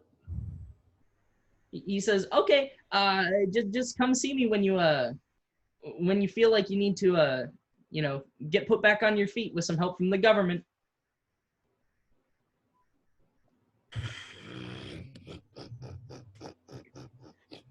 And he walks back in the tent, and you hear another voice, and he's like, what? Who are you talking to? And he says, oh, just this group of people that came up, and this one guy that seemed really, really confused about the idea of a military, and this other guy that had a really deep voice. They both picked up the rock, but neither of them wanted to take the test. And he said, I told you to stop taking the test. Do I hear him say, who are you talking to? Yes. My name is Dredger Knuckle. Oh, wait, and I am, crud. What did I say that my name was? I'm asking Dredger. It's Traven. Sorry, we don't use those where I'm from. Traven! That's what you can call me. And he says, You can come out here, bud. and out walks a half-orc man, different than the one that you saw earlier. And he's in... I was about to cry. I was about to go invisible. Yeah, he walks out in plate trousers and a black t-shirt kind of thing. It's a short-sleeved top. And he says, hello? And he looks and Well, he's hey, Bryony and Aragorn, and he says, I didn't think I'd see you around. And you and he runs up to give Bryony specifically a big hug. I know who it is. Bryony, does Bryony recognize this person? Yes, you do. You recognize him as Zam, your old adventuring buddy. Women, I know who this is. Oh! He says, yeah, I didn't see you guys. Bryony doesn't have time to react to his aggressive hug and gets picked up and squished and shaken around and was like, Up and he's oh, hi. And he says, yeah, you remember the little dude, right? Thistle? Well, I retired from being a paladin. Yeah, I love Thistle. I can't hear you, bud. Yeah. I can't either. He says, I'm not a paladin anymore. I joined the army. I retired. He said, actually, I think Thistle's here too, or at least he should be. Bryony goes, that's great, but can you set me down, please? I turn to Bryony and I say, Do you know this man? I do not appreciate his aggressive nature with you. Hey, you, put down my cousin, you weirdo. He said, hey. We go, Bridie and I, we go way back, like at least 6 months. At least. I go further back with some trees than 6 months. He says, My old pal, only you knew. back home, he and I have been friends for over 100 years. He said, if only you knew, Good we had some crazy hijinks. You said Thistle's here? Yeah, Where's Thistle? I want to talk to Thistle. he's over with the Platinum Shield guys. Here, I'll go with you. I'll talk to my commander. And he ducks back into the room and he's like, hey, can I go? I saw some of my friends. Can I have a couple hours of leave? And the guy says, yeah, sure, absolutely. And he walks out and he's like, all right, I'm come with me. My fantasy moment right there. I Leave being approved. And you walk down and it's literally the booth across the street.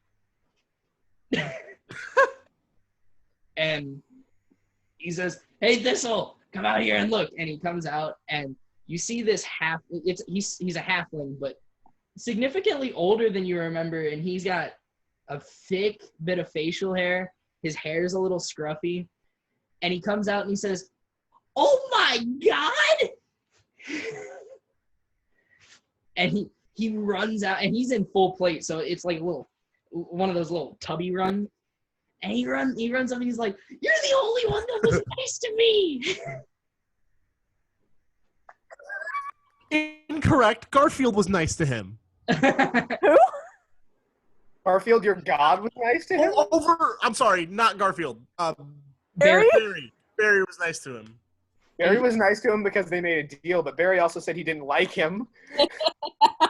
Compared to you guys, you assholes. Bryony was gives Thistle an aggressive hug, but for Bryony, that's not all that aggressive. Yeah, I mean, So she just gives him a nice big We're hug. almost the same height now. So he says, oh, guys, I'm a paladin now. Wow. And he goes, look at this. And he pulls what for him is a great sword, what for normal sized people is a short sword. And he swings it and buries it into the side of this post that they have there. And it goes in like a good 3 inches. And he's like, okay, I 1 second, I gotta get it out now.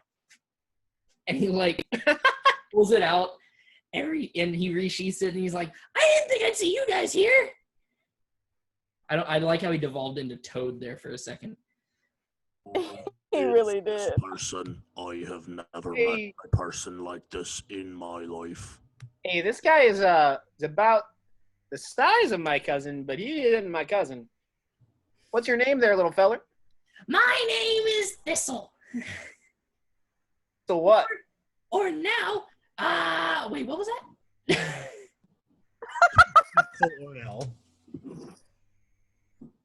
That this'll what? He How good of notes did you take, Eric? I don't think Thistle had a last name. This'll had a last name. I said it twice. well,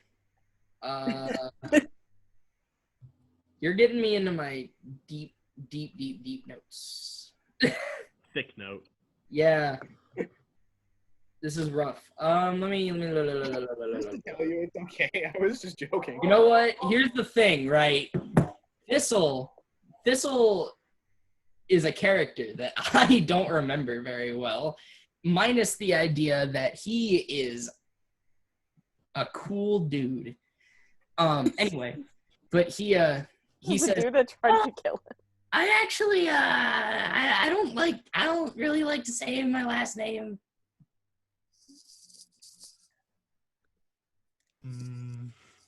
He's like, it's a little weird. Ah! I understand. I also have an unusual last name. He says, also the whole we're kind of in an operational security problem here, but I'm sure that Bryony remembers me. he runs back into the tent, and you hear some hushed whispers, and he says, "Oh, cool!" And he runs out and he says, "I am Apprentice Paladin Gravelbridge." And he said, he's like so proud of himself. He's a little taller because of how he's standing. And he's just. I look him up and down, and I go, "Hey, you might be the only short person I've ever been scared of." But I like wink at Brian so that she knows that I'm just like saying it for the short little guy's self-esteem. He says, "Thanks." And he says, "Are any of you interested in becoming a paladin? If I get 3 of you, I get to go and learn my next set early, and I get to go to this specialty school. It's really cool." I am quaking in fear. Spooky. And he says, "So, do you guys want to hear you want to hear about being a paladin? Like I said, if I get 3 of you, I get to go to a special school. They're gonna teach me how to ride a horse."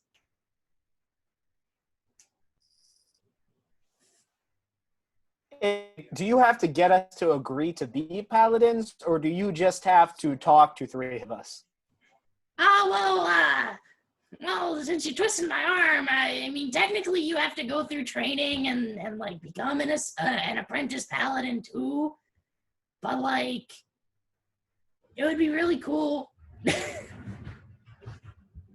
There is something that was glossed over in this conversation. You mentioned an operational security problem. What is that? Hey, I think we can handle most operational security problems if you need some help over here. I mean, look at my pal Dredger over here. He's got a giant weapon of some kind. I can't remember what it is. It's kind of hidden in his suit. And I got 2 swords and a bow. We got these 2 over here with some maces, and you great sword right there. I think we can handle whatever we got to deal with. He says he's like, he gets a little confused, and then he goes, "Oh, no. Operational security is the protection of information related to operations conducted by the military and the Platinum Shield. I can't tell you because you might be terrorists."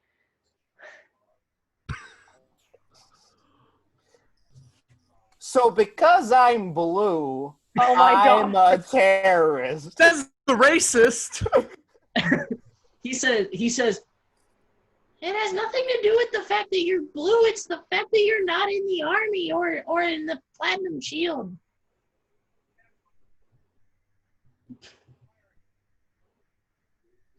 Fair enough. He says, "Oh, but I heard the city guard needs help with something to do with I don't remember. I think it was zombies or skeletons or something. Maybe you should go talk to them." Roger has already left.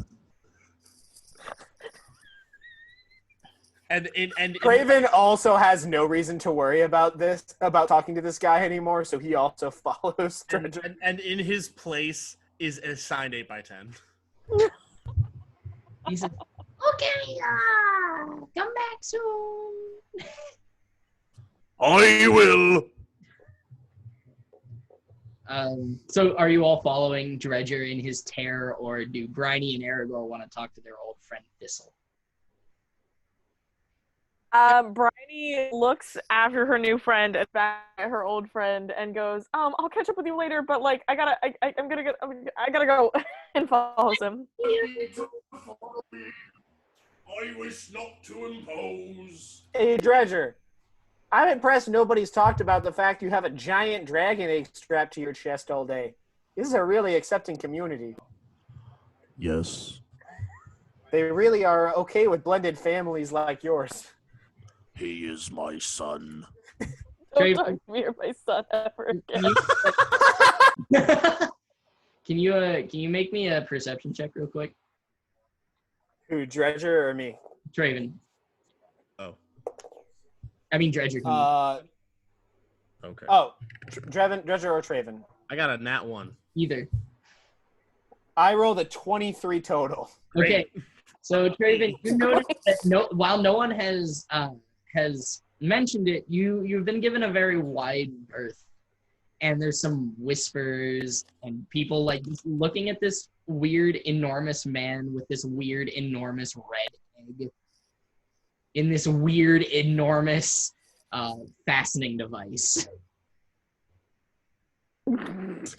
Papoose. It's just strapped around his chest and it's just Yeah. bounces a little pretty bit. As I bizarre. walk. Can we talk about how strange this would have looked when Bryony was on Dredger's shoulders at the parade? We're like a little family. Aww. I just figured out how to spell papoose, and I'm going to send it in the group because I just need you all. Yeah, that's exactly how you spell papoose. How did you think you I spelled assumed there would be papoose? you in it. I thought it was French. So Aragorn, do you follow your friends or do you talk to your old friend? I hug Thistle goodbye, say it was good to see him, and follow. Goodbye. And then you hear Thistle and Dredge talking, you hear Thistle and Zam talking about how, military things and where Thistle is in the Paladin journey. Jargon. Jargon. You hear a couple acronyms you're not familiar with. But you That's eventually... me talking to you. Yes. Vaguely. You find the booth that is labeled Hound Guard, and they look at you and are like, the guy looks at you and he says, do you have a crime to report? Hey, pal, I heard you are looking for somebody to deal with some kind of problem, I say, and I tap both of my swords on my hip, and I go, I think me and my pals here can deal with that for you, bud. He says, Are you guys with the Assassin's Guild? I look at Dredger, and I like send him eyes that are just kind of like, I look are we back saying we're with the Assassin's Guild? and I tip my hat. The piece of paper falls out. We sure are with the Assassin's Guild. He says, oh, you guys don't look a lot like assassins, but yeah, I really need my ex-wife out of the picture. Dredger is shocked. He's like, she's been lying about her alimony payments, I swear to God. Hey, what's your name and rank there, soldier? He says, shit. And runs away. I want to chase after him and try to catch him. Oh no. Oh no. Okay. Okay. We're gonna make contested athletics checks. That's a bad idea. Oh, please, baby. +5 to athletics. Here we go. You rolled an 8. I rolled a 13. You're getting closer. Roll again. 16. Starts to peel away. 13 again. Starts to get further away. How is this man faster than me?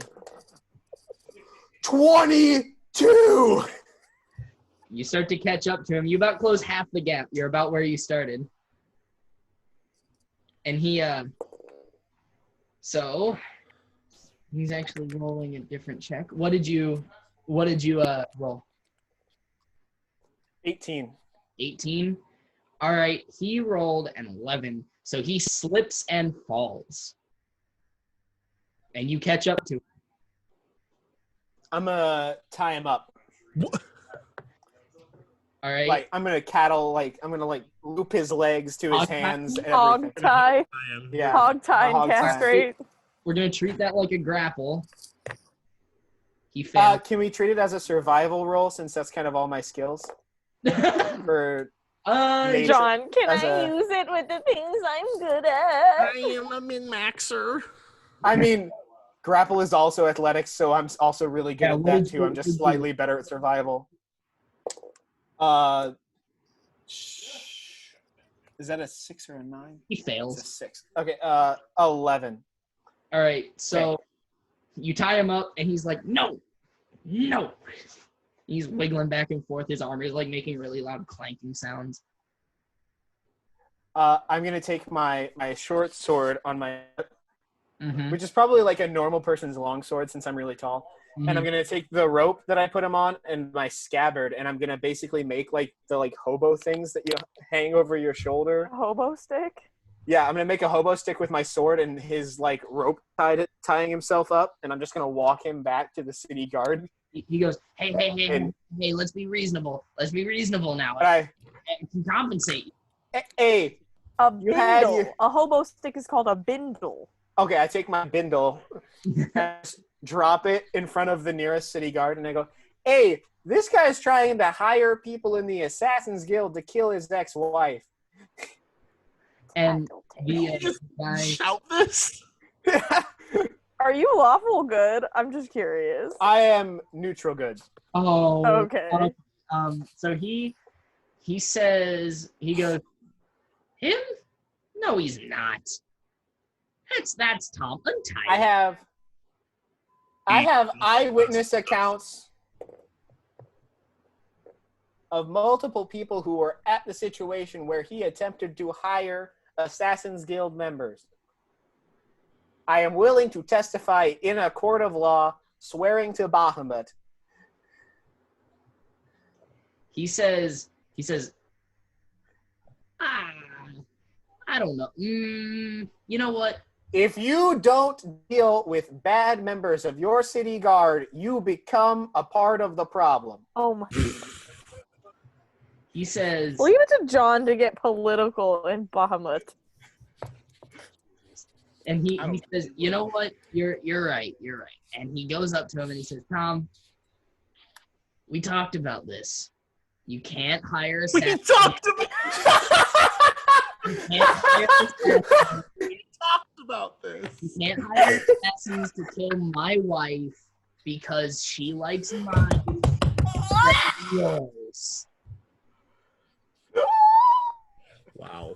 And he says, fuck you, Tim. A couple other guards come up and they start carrying him off. And he's like, well, you know, I think recently he's been dipping into some of them those elven thinking drugs a little too much. Thinking drugs. I think He's popping Xannies. Yes, the thinking drugs. What was that? The thinking drugs. He's like, yeah, I know. It's a big problem, especially in the country. But I don't know why he's been on the guard for I don't know, probably 5-6 years longer than I have. He's just, I think he's got some problems. Honestly, we need to get a new psychologist. I think it's about time since that last one killed himself. I think we should probably. So Bryony at this pipes in and go as someone who is quite good at medicine goes, oh, is he exhibiting any other symptoms of addiction or dependence on external substances? He says, well, no, but you know, back when we were in high school, finishing school era, he started to, you know, we both tapped into our expanded mind because we had some elven friends in around, and he offered us some of this mind expanding drug that he takes to meditate at night. It's really cool. But yeah, I stopped hanging around that friend when I made it on the guard. I don't think he did. Oh, John is gone. Everybody's No. gone. The one person who caused this whole interaction is gone. He says, but anyway, move on. Bryony goes, have you tried lavender essential oil? He says, what the hell is an essential oil? The only essential oil is the oil I use to unsqueak my doors.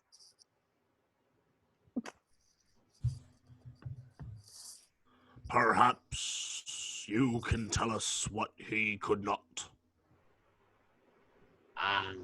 Probably. I mean, I am like, a lieutenant. Sorry. There was a halfling man who told us something about zombies. Oh, he said, he looks up and he goes, oh yeah, you're talking about the skeleton overrun the catacombs in the lower district. Oh yeah, we weren't gonna deal with that. We were just kind of gonna let them stop existing and just hope they didn't kill any more people.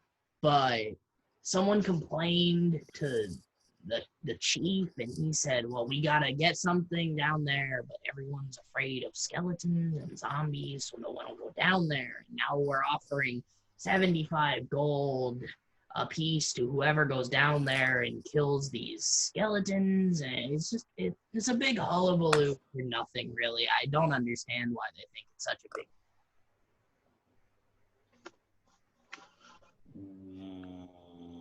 Well, my colleagues Any motions to Bryony and Aragorn? did not get to revel in the winnings that me and my larger colleague And then any motions to Traven? got to revel in. The extra money would do us good. He says, oh, okay, well, then you gotta come with me to the guy that issues all the jobs out here. You're gonna have to come see the lawmaster with me. He says, follow He me. turns around to everybody and he's trying to give him one of these like, huh? Yeah? And Sure. he starts walking towards this big ornate building. It's got these big Roman style columns. And it, of course, as all the other buildings do, it shines kind of like it's made of platinum. And it's got these big oak wooden doors. And you walk in and you see off to the right is where he turns off to the right and goes into the first office. And it has a plaque under it. It says, room donated through the kindness of General Erduk.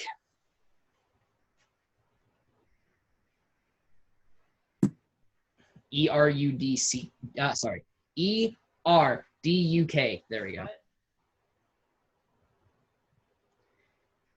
And it's the lawmaster's office that you can tell because it's labeled that way.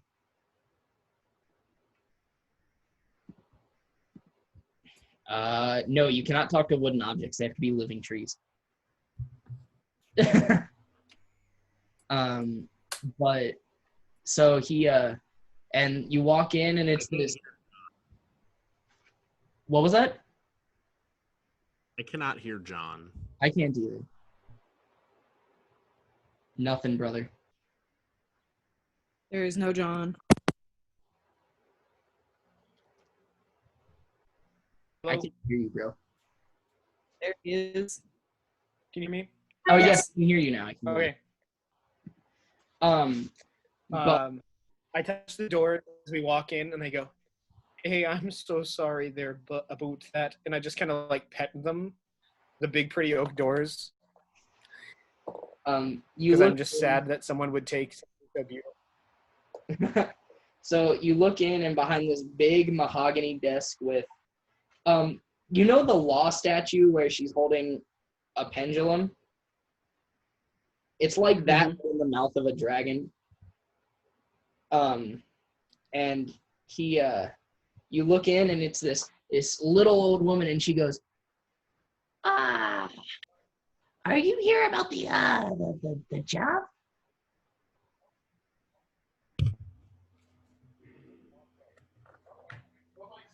Aye.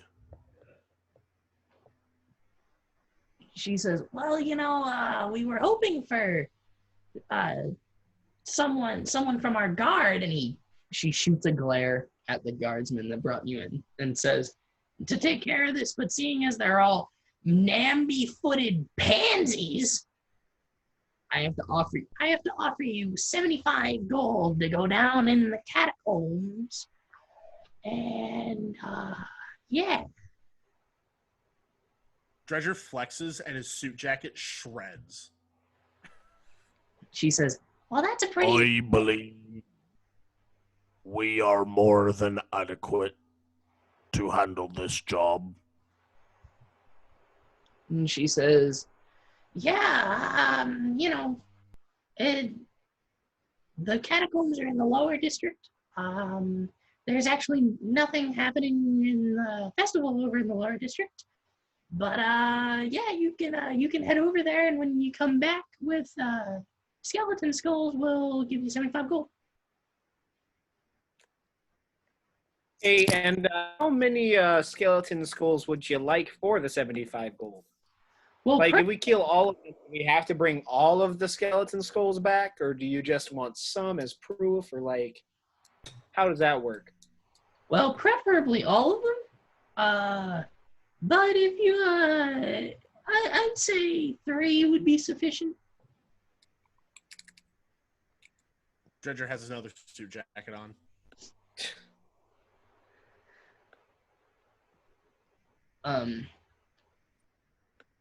She says, "Yeah, 75 gold. It's not a whole lot, but I can't really get anybody to approve any more funds for me to hire random weirdos."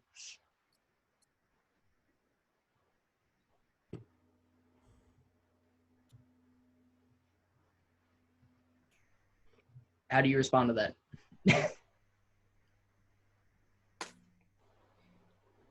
I look at her and I say, "Hey, these are the random weirdos who are going to fix your problem."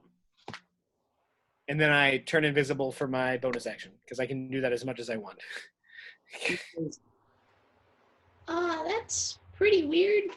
And then you notice her eyes I glaze. pop up right next to her and go, Her eyes glaze over. "Good, right?" She says, "Yeah, but I don't. You just walked closer to me.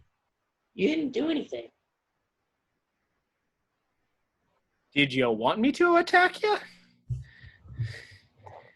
She said, I wouldn't recommend it." Draven, do not threaten the lawmaker. I'm not threatening the lawmaker. I'm just trying to show her some of the cool special skills this particular group happens to have. She says, What special skill? You walked over." I disappear again. Is she able to see people who are invisible? He leans forward and goes, "Why are you standing there? Are you okay?"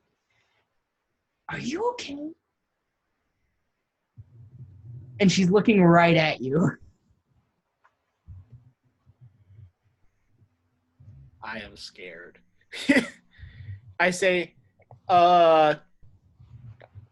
Dredger, can you see me? I cannot. Cousin, can you see me?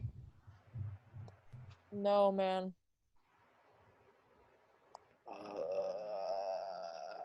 And then I pop back and I'm just like visibly shaken She because goes, no one has ever been able to see me. she goes, "I mean, that was pretty weird, but It was pretty weird, eh?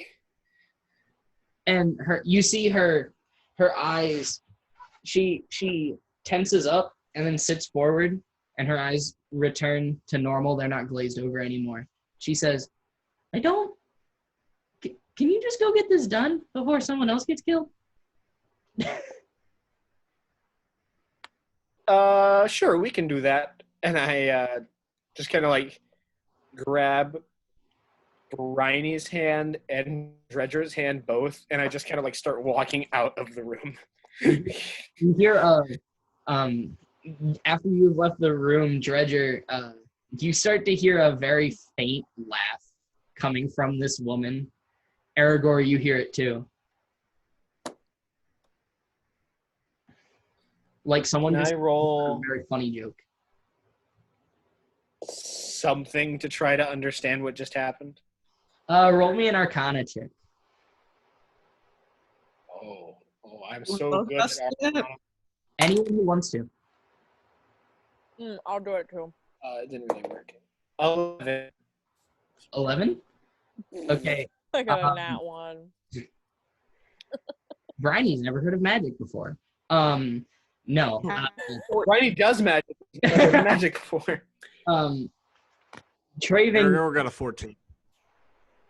Aragorn got a 14. So Traven, you're not quite sure. You're still a little shaken up. Aragorn, you understand this to be something that you've only read about in books about fiends, is that sometimes they can get the ability to be imbued with a special kind of sight. But she didn't look like a fiend to you from the pictures you've seen. Okay.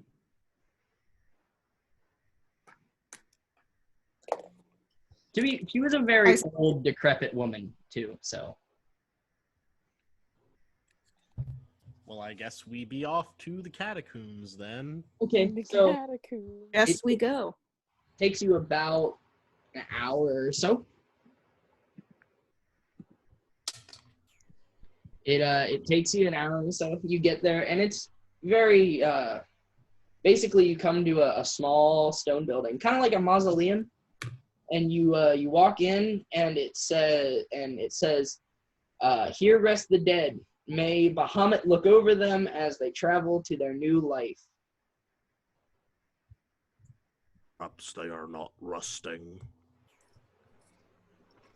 And they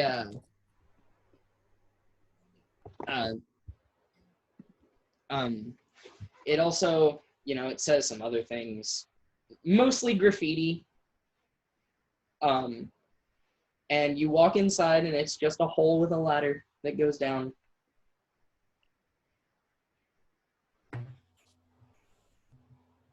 You enter. Who goes first? Aragorn decides to go first to get the party moving. Okay. Dredger follows. Aragorn, Dredger. Bryony hustles to go next because she wants to be between Dredger and Traven. Raven is waiting to go last. Okay. So you get down there, and it is musty. There's cobwebs, and you're surrounded by slats cut out into the stone with some partially wrapped up corpses, some that are more decomposed. And the hallway continues straight and then veers off to the right and down a little bit. Bryony figures she should be quiet, but it still goes. Dredger makes his upset face, which is just... Okay.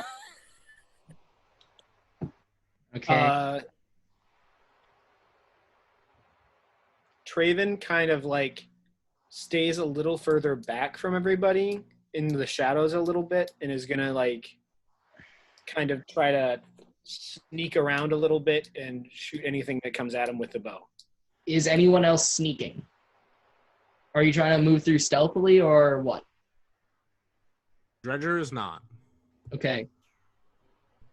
So it's just Traven that's trying to move through sneakily? Can you, Traven, can you roll me a stealth check? That is 13. You believe yourself to be sufficiently hidden. So you walk along, and you don't hear anything. It's actually very quiet. Occasionally you hear some, the rumbling of a cart or the rushing of some water. And you go down and you reach the bottom of this tunnel where it angles down, and you see the hallway continues straight, and then there's two doors interrupting the slats where people are laid to rest, and they have some writing on them in two different languages. Bryony wants to try and read the doors. Okay, what languages do you know? I know Celestial, Common, Elvish, and Primordial. One of them, the one on your left, is written in Elvish, and it says the word Chesney on it. The other one you can't read. Since I speak Elvish, Dungeon Master, what does that mean? Chesney's a name. Oh, okay. No, yeah, that's what it says. Aragorn speaks Common, Draconic, Elvish, Goblin, and Minotaur. Can she What? read the other door? Dang. Look at the other door, and you really focus in on it, and it's a language that you don't quite know. I mean, it's very, very similar to the Goblin script, but it's just not right. I speak Common, Elvish, Giant, Orc, and Goblin. Do I bet read it's it? an orc. You look at it, and it says in Orcish. It says the name Choche. These words mean nothing to me. I don't want to lose my sneakiness if someone hasn't noticed me. So I'm going to turn invisible, walk up to Bryony, who's closest to me, and whisper in her ear, I think that these are tombstones. And then I'll sneak back to where I was before my invisibility. Bryony squeals, Rafiki, or Rafiki, damn it, and jumps because he was sneaky and he scared her. Okay. So that happens. And then, so you as you see it, you have a couple The of two doors are only options. Whoa, what was that? Can you... Are the two doors our only options, or No, it continues further down as well, straight ahead. You get the feeling this is a pretty expansive catacomb system. Did the Lawmaster say anything like specifically about where these skeletons were spotted? Nope. She said they're in the catacombs. That's great. Listen for rattling bones. Yeah, pretty much. Like Dredger puts his ear to the door, like the left door, to see if he hears anything. Can you roll a perception check for me? I can sure try. It's gonna be 8. It's gonna be 8. You hear movement. Yep. Dead things don't move. Dead things do move, and that's the problem. Facts. Perhaps we should go in. Do you go in? Dredger would like to open the door. Traven readies an action to shoot an arrow. Okay. What's the trigger for that? For shooting? Yeah. What's gonna trigger that action? If I see a skeleton. If you see a skeleton, okay. So the door, and you look in, and the movement you've seen is a poor mourning family. They just came to visit their friend, their family. Oh. Dredger. Bryony sneaks up and just. Okay, you got it. Well, I imagine it to be like open, weeping, close. Yes. All right. Poor decision. What's next? Bryony would like to listen to the other door. Okay. Perception check again. Numbers. You're kidding. That's like my 6th nat 1. You actually accidentally bump your head and can't really hear anything. But as the door reverberates, it's a heavy door and you hit it kind of hard. What happens is you hear clacking, very aggressive clacking. Bryony rubs her head and quickly runs to the back of the group Okay. and says, I think they're in there. Traven readies the same action again. Okay. All right. Who's opening?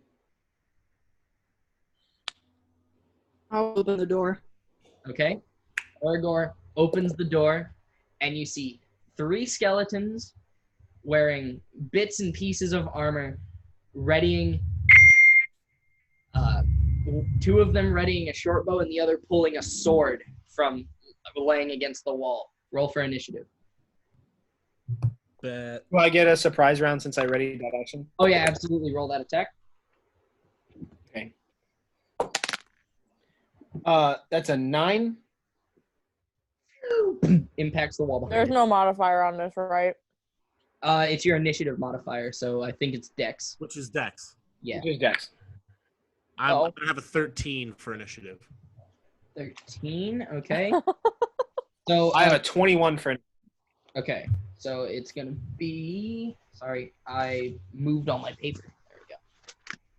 So it's gonna That was be. dumb. So who rolled 25 to 20? I rolled a 21. Okay. 20 to 15. I rolled a 16. Okay. 15 to 10.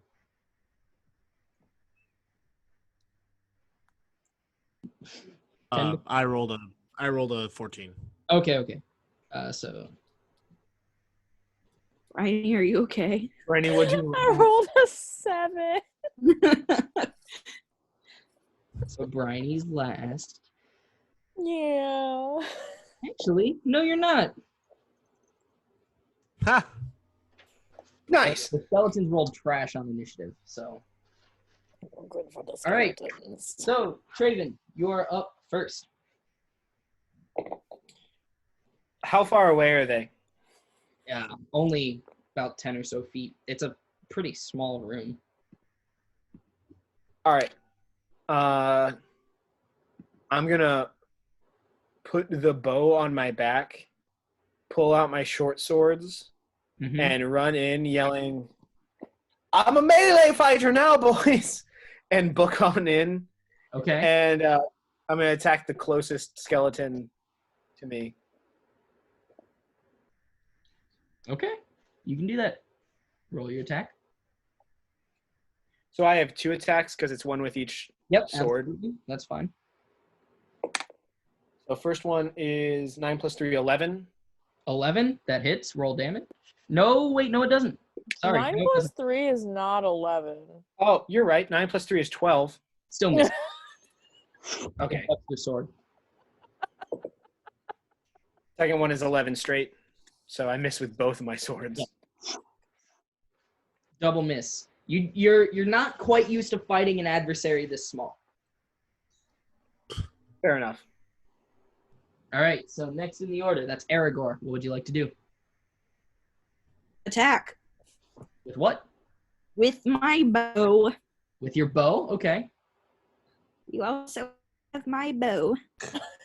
Interesting. I made that joke earlier today. I'm not gonna fake. What is this push? It's plus you're attacking with a weapon you're proficient in, so it should say on D&D Beyond, it should say 2 hit. Add that. Or It attack just- bonus. Oh, do you just mean a proficiency bonus? Yeah. 16. 16, that hits. Roll for damage. What do you roll for damage? It should say next to your weapon. Is it a short bow or a long bow? Longbow. Okay. That's a D8 plus 3. A D8 plus your strength modifier. Okay. D8 plus strength, you said?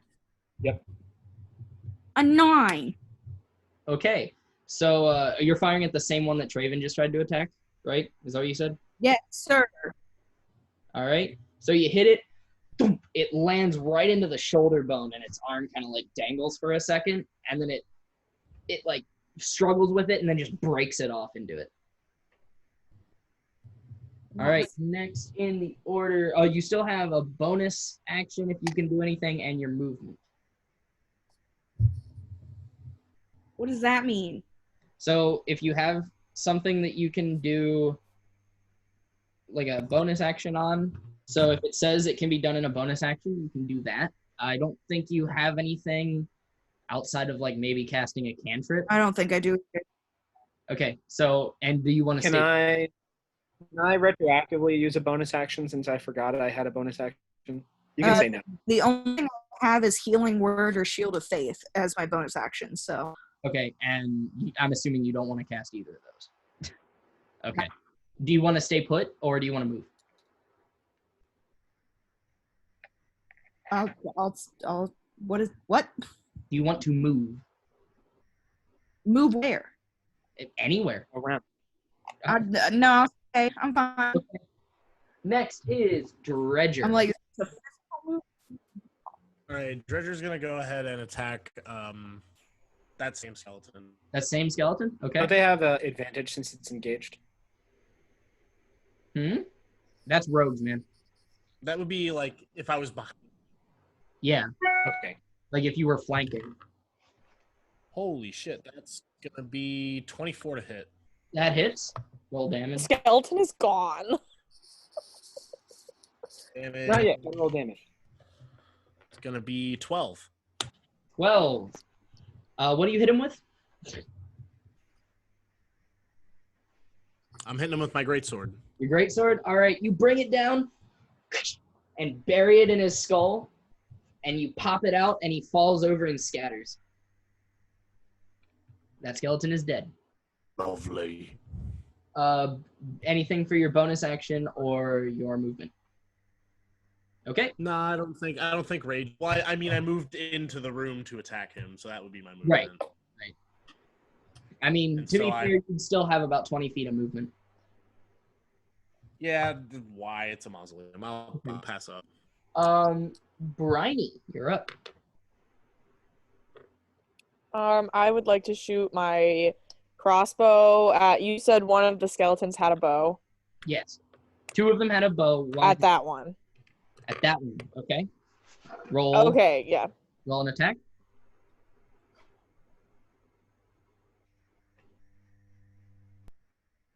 Got a 19. You got a 19 that hits. Roll for damage.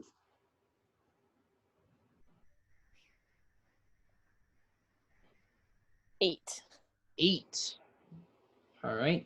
You shoot and it same thing. It hits it right square in the forehead this time, and it goes and just. Anything for bonus action or movement? No. All right. It is now the skeleton's turn. All right. So that one that you shot at just then, the one with the arrow in its forehead, is going to take a shot at you, Briny. Because you just heard it. Does a 13 hit? Not at all. It doesn't? I don't know. Is that my armor class that I'm looking at? Yes. Yeah, your AC is. I have an 18. No. Right past your head. And the one with the sword is going to wander up to... who would it be closest to? It would be Dredger, I believe. No, it would be closer to Traven. I'm about to say, I'm hitting it. Or trying. What? Yeah. And it's gonna take a swing at you with its short sword. Does a 15 hit? I think it does. Yeah, but just barely. Okay. All right. You take 3 points of piercing damage. Okay. All right, and back to the top. Traven, you're up. I'm going to go for both swords again, Okay. buddy. So first sword is a 13. That hits just barely. And I will deal 8 damage. 8 damage to the one that just ran up to you. To the same one that has... To the Yeah. to the same one with the short sword in its hand? Is that what you said? Yeah. Okay. Mm-hmm. So that there's that. Okay. And then second, is he still alive? yep. All right, second sword coming in hot. Nat 20, baby. Oh my god. Nat 20, roll damage, double the dice.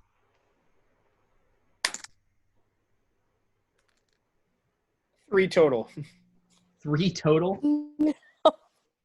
That's, 3 total on both dice. Because there's no proficiency bonuses on wait, my offhand sword. so you doubled the numbers on the dice and got a 3?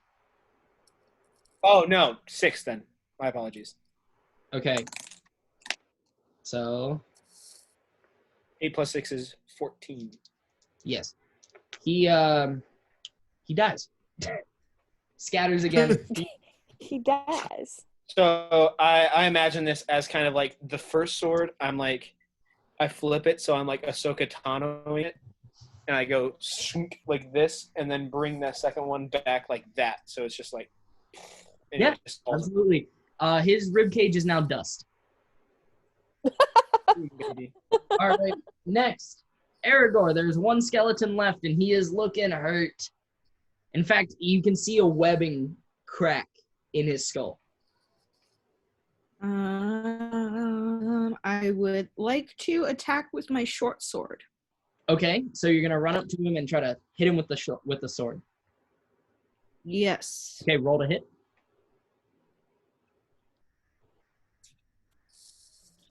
Are there any modifiers? It's whatever it says. It's gonna be a Hold on, let me. proficiency bonus. First swords are 1d6 plus strength. That's to hit. I know. 5? 5 doesn't hit. Obviously. He dodges out of the way. Okay. All right. Next, we have Dredger. All right, well, I'm going to go try and finish that man's off. Okay, It's going to be 18. that hits. Roll damage. Holy fuck. 15 damage. All right. Well, considering he's gone negative his HP, how do you want to do that? Permadeath. Dredger just kind of lumbers over, just and straight up and down clobbers, just with the greatsword. He's buried in the ground, and part of his head splits open. There you go. Lovely. All right. Do we drop initiative? Yeah, you drop initiative for now. And I also, I still have the one whose head I cleaved into on the sword, and I just kind of I put it in my pack. Weren't we supposed to bring their skulls? I think we obliterated most of them. I pick up a decent sized chunk of skull, and I'm gonna make like a rope to like hang them through the like hole between your jaw and your eye hole, kind of like a necklace. Yeah, that happens. Hold on, no. I didn't destroy mine. You blew up his rib cage, and So mine is in one piece. I shot one through its skull. the There's other one. one. The one. The skull split open, but is it in half? Is it in like two pieces? It's not in half, but you've put a hole down through the nose area. So I'll all pick that one up the too. are there. So I go, hey, you want to just make a nice little rope for the lady to have? And I hold up the one that I've got on like a piece of rope with a knot on the bottom. This is convenient. And So I hand the skulls. So I string them on and I tie it to my belt, kind of like I've done every single time I go rabbit hunting. I Yeah. thought you used all your rope in the Bjorn. No, I have 50 feet worth of rope. I can definitely. Oh, Yeah. okay. No, you're good. He's got a little bit more. And but I'd like to, as my family always says, use all the deer. So I'm going to look around and see if there's anything worthwhile on these bodies. okay, roll me an investigation roll. 10 straight. No, 12. 12. All right, you find you find the rusted sword that was being used, and then you find another one tucked in with with one of the bodies, and you find a small pouch sitting on top of some sort of urn that as you pick it up, it feels like it's got coin in it, and when you open it, it looks like about roughly 40 gold. I look at everybody and I go, "Hey, do you want to have me hold on to this and like and we'll just split it up later?" And I go, "You know what? Never mind." So I start counting out 10 gold and I pass them to everybody. Okay, that's fine. Everyone gets 10 more gold. Yeah, that's fine. I'm cool. I'm okay with this. But now And then dropped out of initiative, you hear from down the hall, you hear clattering and clanking and similar sounds to what you heard earlier. do I need to like? Do we know exactly where they're coming from, or is it kind of like It's further down the hall. somewhere in it? It's further down the hall. Okay. I would like to slip into the shadows and stealth a little bit with my bow. Okay, roll a sneak. Nat 20. You fucking disappear. You stealth yourself back into the one shot. So you as you guys exit the room and turn right, you see 3 more skeletons moving about as fast as they possibly can, trying to get to you. Roll for initiative. Shoot. Hold on. My stuff disappeared. What was that? 19. Okay. I'm trying desperately to get back to my character. Yeah. So 25 to 20. Okay, I'm back. Hold on.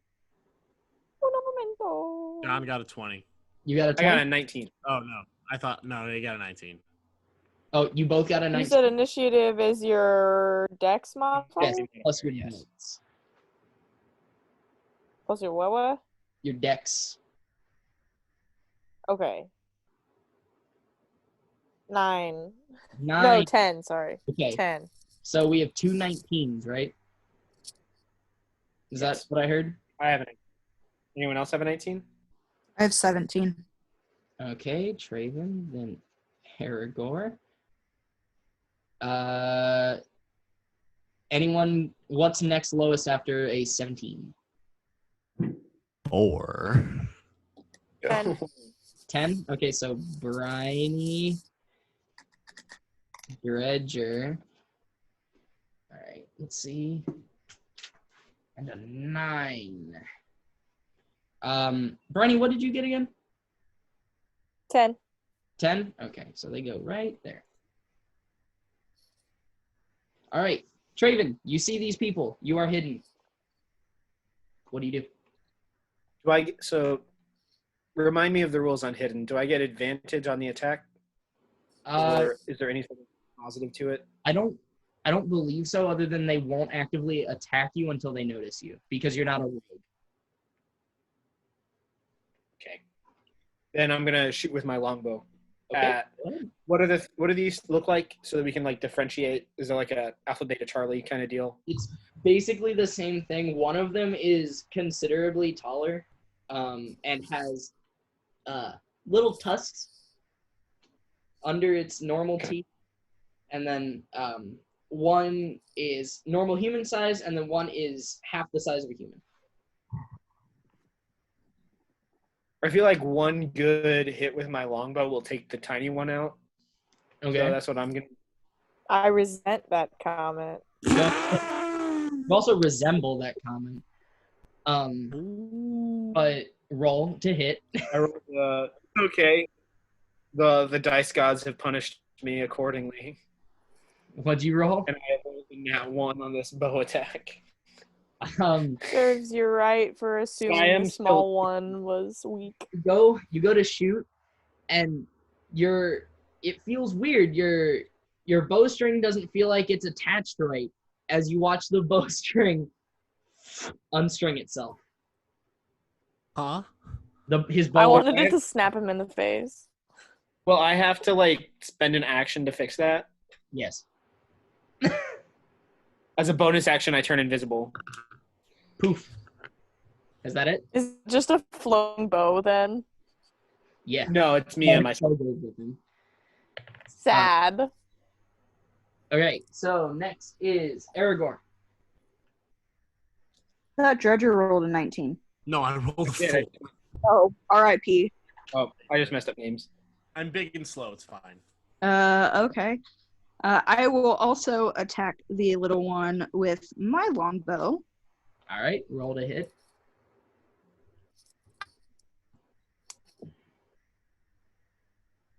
Six. 6. Down the hall. Nice. Bonus action movement, anything? Nah. Okay. Briny, you're next. I'm going to aim my crossbow at the one that is. How far away is the furthest one? So they're in a line. I'd say you can probably tell from here that they're about 30 feet away. Okay. The closest one is 30. The furthest one would be like 40. That's still fine, I think. I'm not sure. I don't know anything about my crossbow.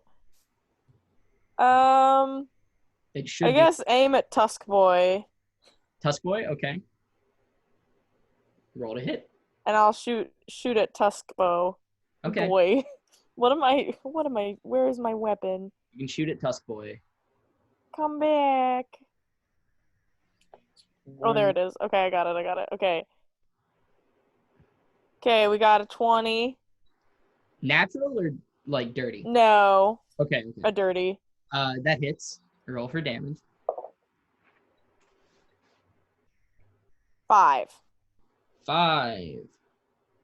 Good hit. So it hits, goes right through the rib cage, hits him right in the spine. Jeez. All right. Bonus action movement, anything? No. It is the skeleton's turn. So the closest one, known now as Tusk Boy, is going to he's gonna rush up his full movement. And who's in the front? It was Dredger, right? Or Aragorn. Probably. So Aragorn opened the door into the first fight. Okay, so she'll I think probably. it might be Aragorn. I think it's Aragorn. He's gonna Aragorn- try to slash you with his sword. What is your armor class? It misses. He goes right past your head. Ow. All right. The second one goes. And he's going to actually fire a shot back at Dredger, because he's a little further back. He can't quite get to you guys. He rolled a 13. That misses. Not hit. You get this sudden urge to crack your neck right by your head. And the third one is also going to take a shot at the big boy. There's a 14. Just hits. Just hits. Okay. And that was with his short bow. Okay. You take 6 points piercing damage. That hurts. All right, back to the top of the initiative order. Traven. You skipped me. Oh, I did? Oh, shit, you're right. Dredger, it's your turn. Sorry. I'm coming for the one who shot me. Okay, the one in the far back? Is he about 30? He's about 30 feet away, right? He's about at this point, yeah, he'd be 30 feet away because they stopped for only a second and then moved a little closer. So yeah. And I'm coming at him. That's my full movement. 14. 14 hits.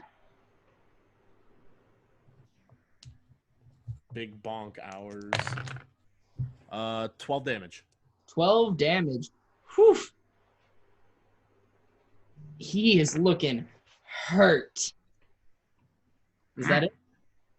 That'll be it. Okay. Next is back to the top, Traven. I'm not spending a whole turn on my bow. So Traven does what everyone else who is able to fight multiple different ways does when one way fails and just goes, well, fuck that, eh? Puts the bow back in his quiver and pulls his swords and books it front Okay. to attack. Yeah, you can get up to probably, I'd say, Tusk Boy. You can get to Tusk Boy fairly. Where? The Tusk guy that came up and I can get the Tusk Boy? Yeah.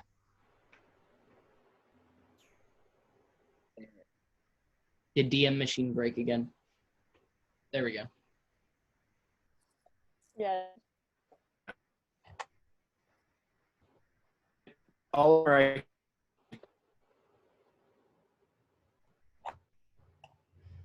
All right. I think we're back in business. What did you Yeah. roll?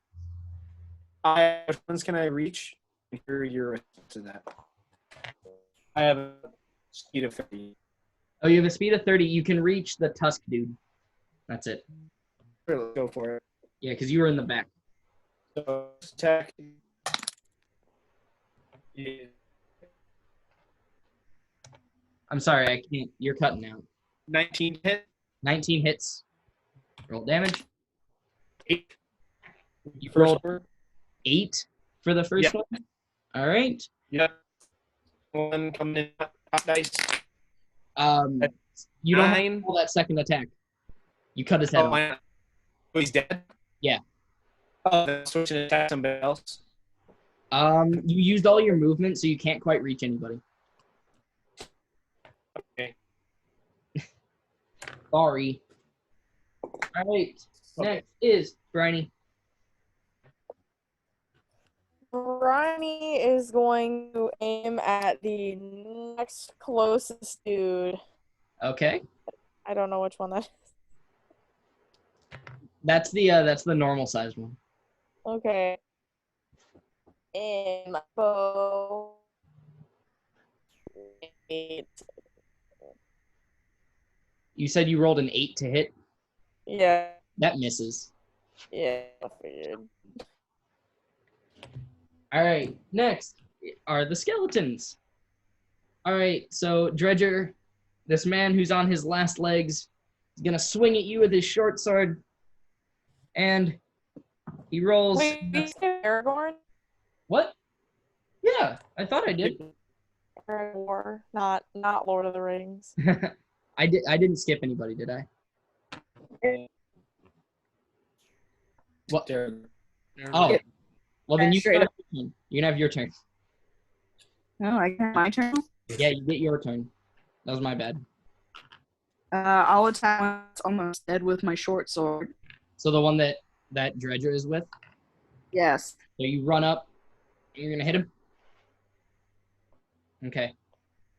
Roll 14. to hit. 14 hits. Roll 4 damage.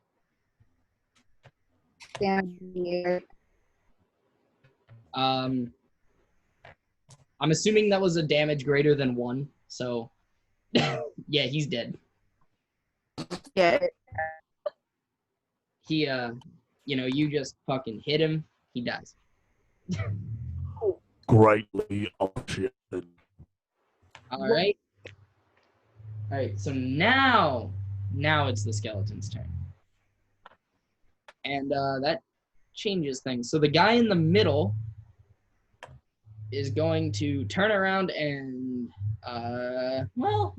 no, he's not. He's going to focus down Traven because he's the only one that's right in front of him and he refuses to turn around. Does a 6 hit? Okay. 6 hit. He swings nice and overhand and he goes right in front of you. He doesn't get quite close enough. And that ends their turn. Back to Dredger. I'm going to turn around and I'm going to go at the guy who just shot at Trippin. Okay. Roll to hit. 10. 10. 10 misses. That's going to Clank right on the ground. All right. Traven, you're up. All right. So what's left? Is it just the Just little one? Just the one dude. The medium-sized one. Then he's getting 2 full Traven swords, baby. Okay. So I'm gonna run mine. First one is again. That is a 6. A 6. That's a miss. Of this episode. Does a 6 hit? 13. 13. Sorry, That Ellen. just hits. Roll damage.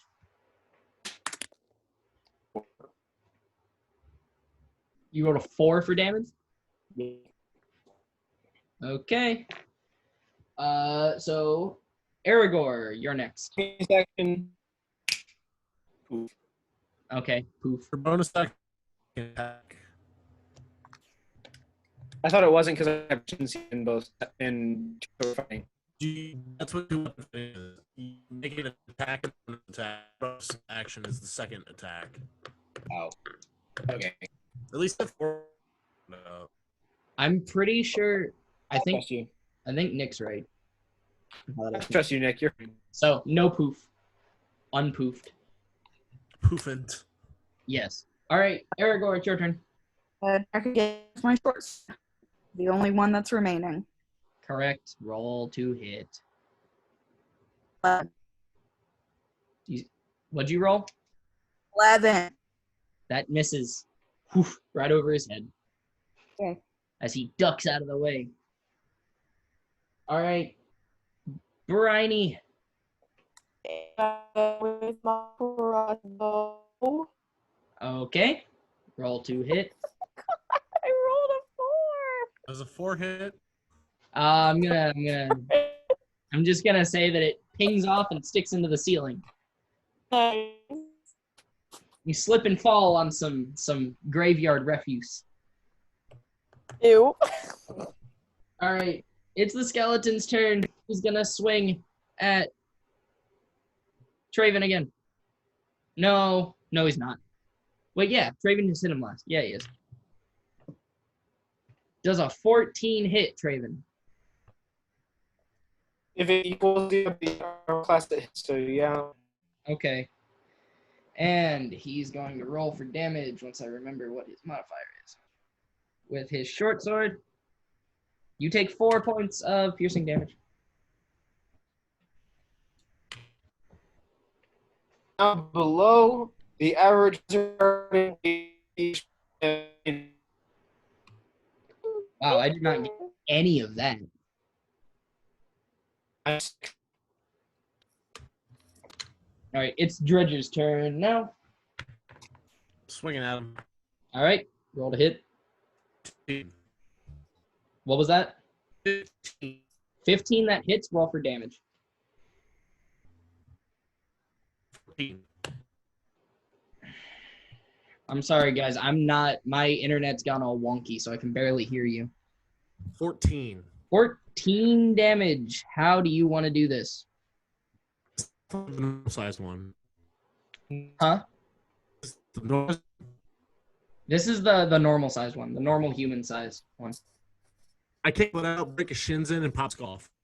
Oh, you just see this absolutely barbaric display of power. He has eviscerated this man. Also, now that we've separated the scales, you two I'm sorry, I didn't get any of that. I'm asking John. Okay. You can 2 weapons no matter what. You just don't get to add modifiers unless you have proficiency. You don't get Huh. Yeah, two weapon that's what fight. I've read. Two weapon fighting is default. Yeah, everyone can use 2 weapons. You just it's like Oh, it's the oh, reality of like yeah. my left Never hand mind. doesn't get Because I'm looking at the PHP. It's like, okay. Yeah.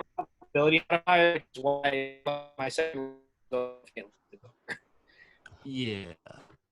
it's like fighting with 2 swords where my left hand isn't any good.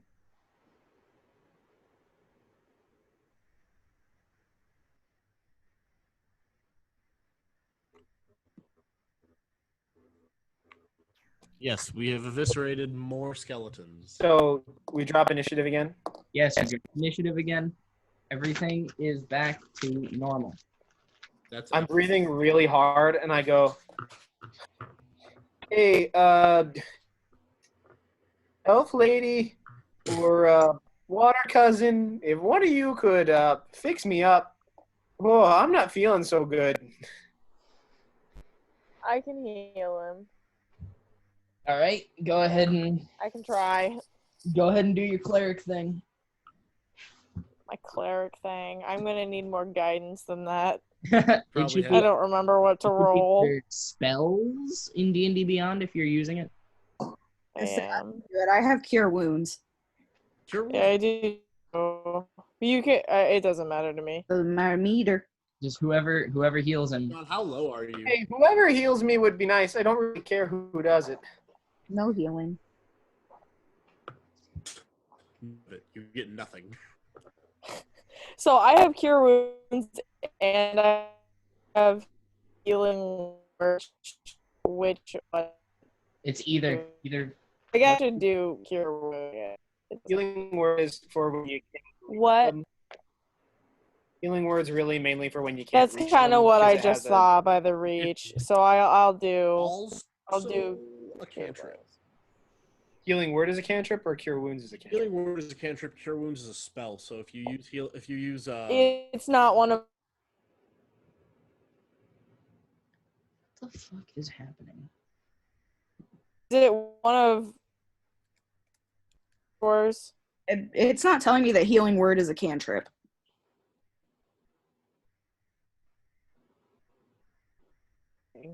I just looked it up. As Healing word. I'm sorry. I'll do cure wounds on.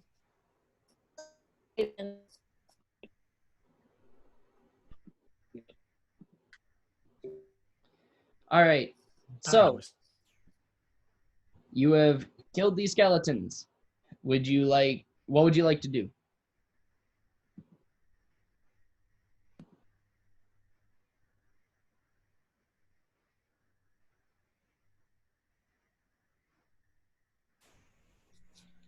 All right, sorry for the interruption, DM. Go ahead. What do you want to do? should we collect the skulls for this round too and take them back?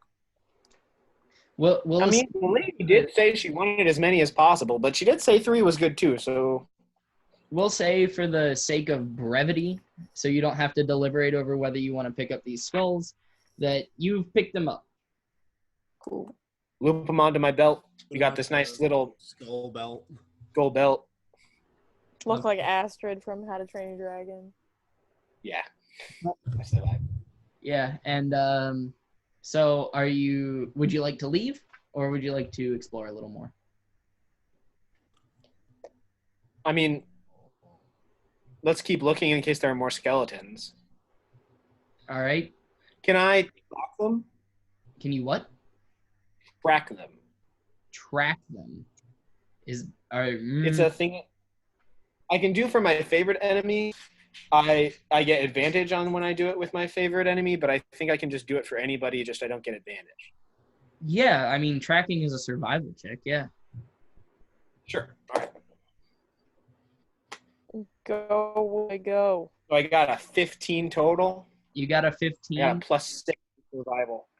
Well, Yeah. so from the very No, I'm looking at like the tracks to see if there are like leads back to like where there might be more skeletons. you don't see any. You see some old ones that go down there, which you can pretty safely assume are the ones that you just killed, going down there to go terrorize something. But beyond that, you don't see anything.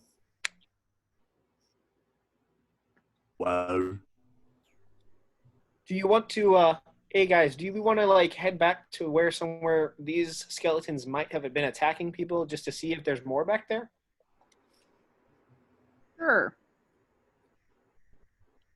So I'm gonna move to the front now, and real Aragorn, following the trails of the hobbits in Two Towers. I'm like finding little things along the line, and I'm gonna head back to. Hey, Traven, you want to fix your bow before we find any more skeletons? You know, yeah, probably. So Yeah, I'll restring so- my bow. Restring your bow. It's something you've done hundreds and hundreds of times. And I'll leave my bow out and knock an arrow, readying an action just in case. All As right, I lead so- away. You're going and you're searching for things or more skellies, right? Yes. All right, so whoever is heading up the search, I'm going to need you to roll an investigation roll. That would be me, I guess, since I'm kind of in the front. Okay, go ahead. Nat 20, baby. Okay, so along your way, you find another one of these doors, and you get to the end, and it opens up into a bigger chamber.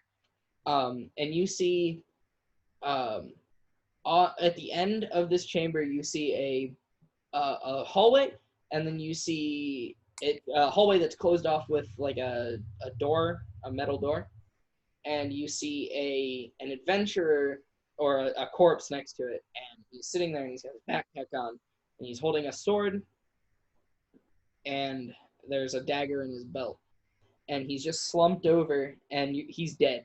He's dead. He's mostly decayed and pretty disgusting right now. So he does still have a backpack.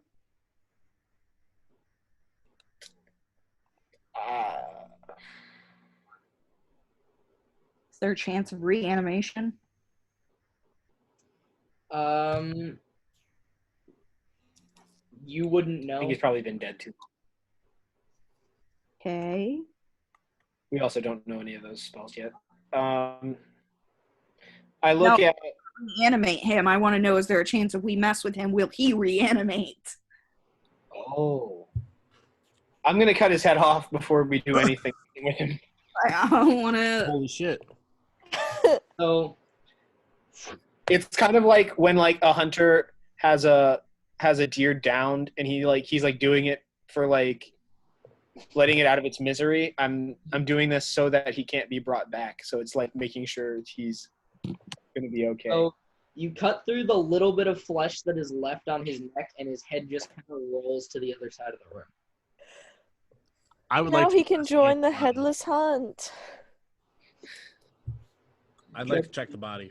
You want to check the body? All right. So what you find on his person without checking the backpack, you find a pouch of some amount of coin.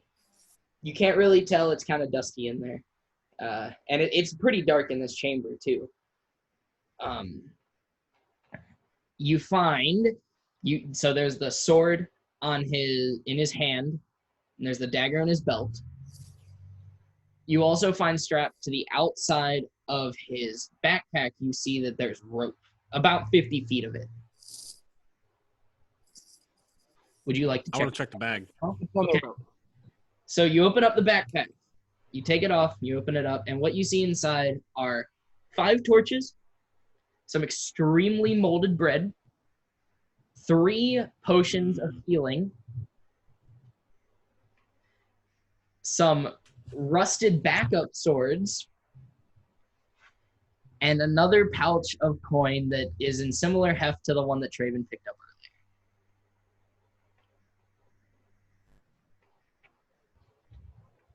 Hey, does anyone mind if I take this rope? I'm a real knot tire, and it's a thing I like to do. I'm a real knot tire. Take the rope, Traven. That is your rope. Even now has 100 feet of rope. I just yoink the healing potions and I say, Would anyone else like some? Hey, I think if I could have one. You may have one of the healing potions. I am so excited that I eat one of my chocolates from the hotel that I stole. Oh I boy. assume these are like lesser healing potions. Yeah, they're potions of lesser healing. No, yeah, lesser healing. They're just called healing in my chart, but yeah.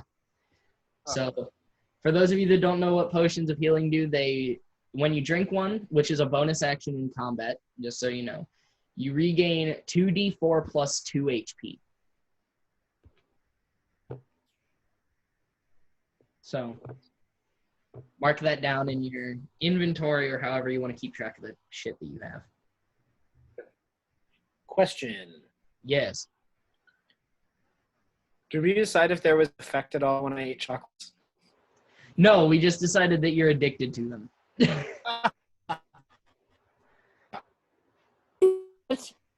All right. Is there anything else you would like to check out?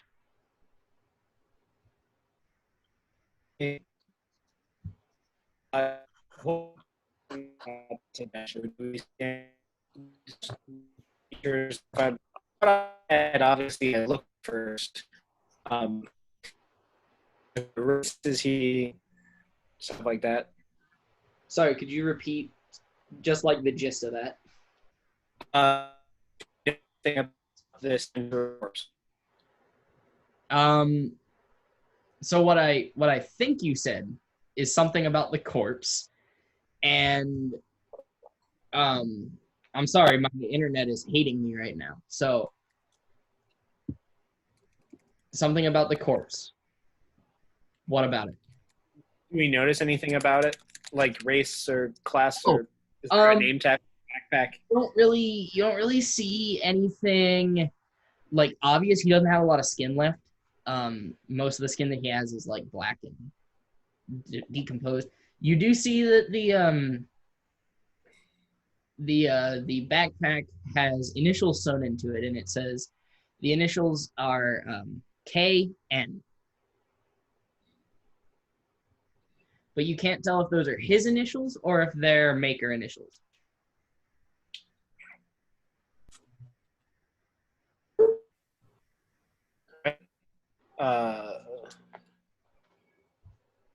Anything else in this area? There's some very dimly lit torches. There's that door that I mentioned, that iron door that you can't see through at all. Other than that, more dead bodies, like buried dead bodies. The ones that are supposed to be here. I want to. You want to check the door? Okay. So you go up and you grab the handle. It's locked.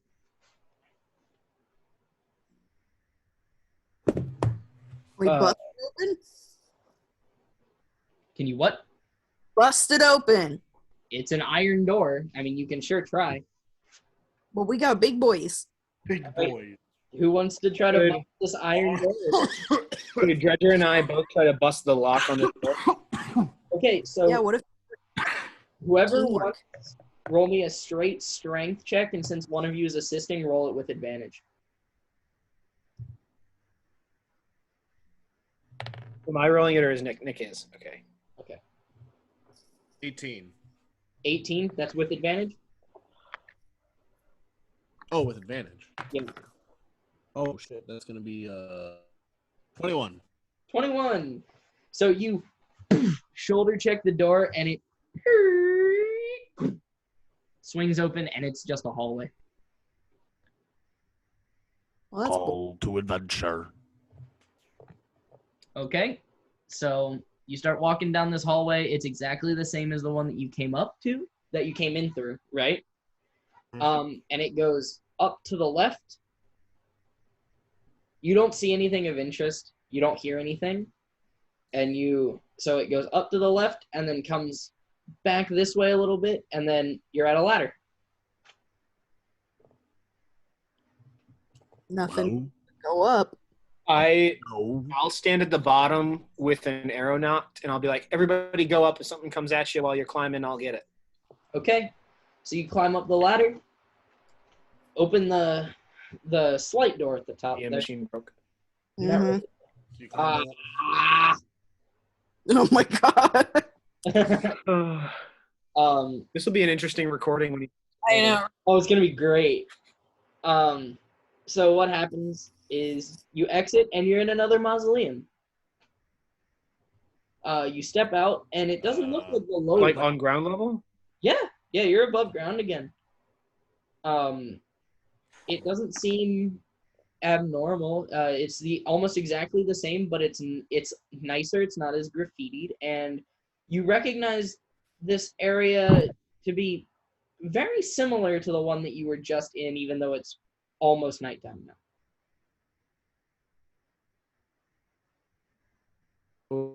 Can we like see one? I'm not getting anything from any of y'all. Can we see like the mausoleum we came in? No, you cannot.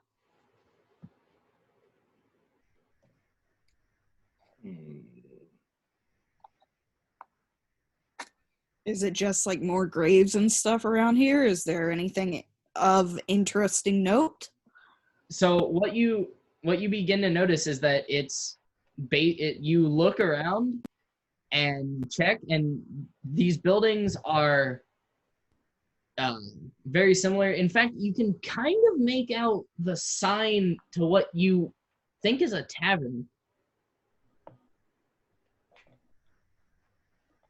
A tavern and a In mausoleum? the same town. It's across the way. Oh, okay. A little further away. Well, hey, buds. Wait, are we outside the mausoleum or inside the You're mausoleum? outside, you're above ground. Oh. You were that we went into another mausoleum. You climbed up I into thought the it was like mausoleum, maybe the next like floor or something. I was really confused. climbed out. Hey, buds. I think we broke through one of the walls of the tomb into the next one over. So, what do you do?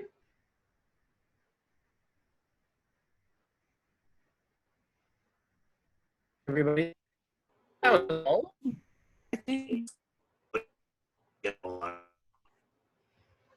DM machine broke.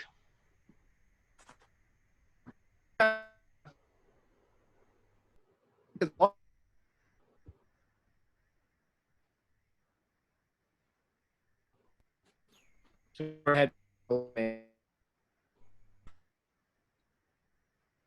was that? We're gonna have lockers now. God damn it. Shoot him a message. That's what I'm doing. Yeah. Message it to me. I don't know why it's being so bad today. I'm just astonished that I have better internet than Eric. Okay, Me too. you're heading back to the lawmakers. So, as you walk, you go through a couple places, and then you see where you were before. It appears that you made it to the lower district and went through this door that lines up with the dividing point of the district. So you get there pretty easily. It's 8 o'clock ish now, because you went down there and it was almost 5. And you went a pretty decent way. So you walk in and the lawmaker is still there. She's sitting there just chilling, and she says, "Oh, you've returned."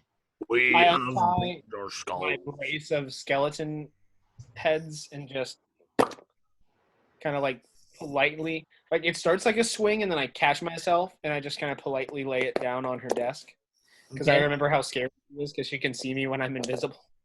So she turns around and gets a chest about this big, and she reaches in and pulls out 4 satchels.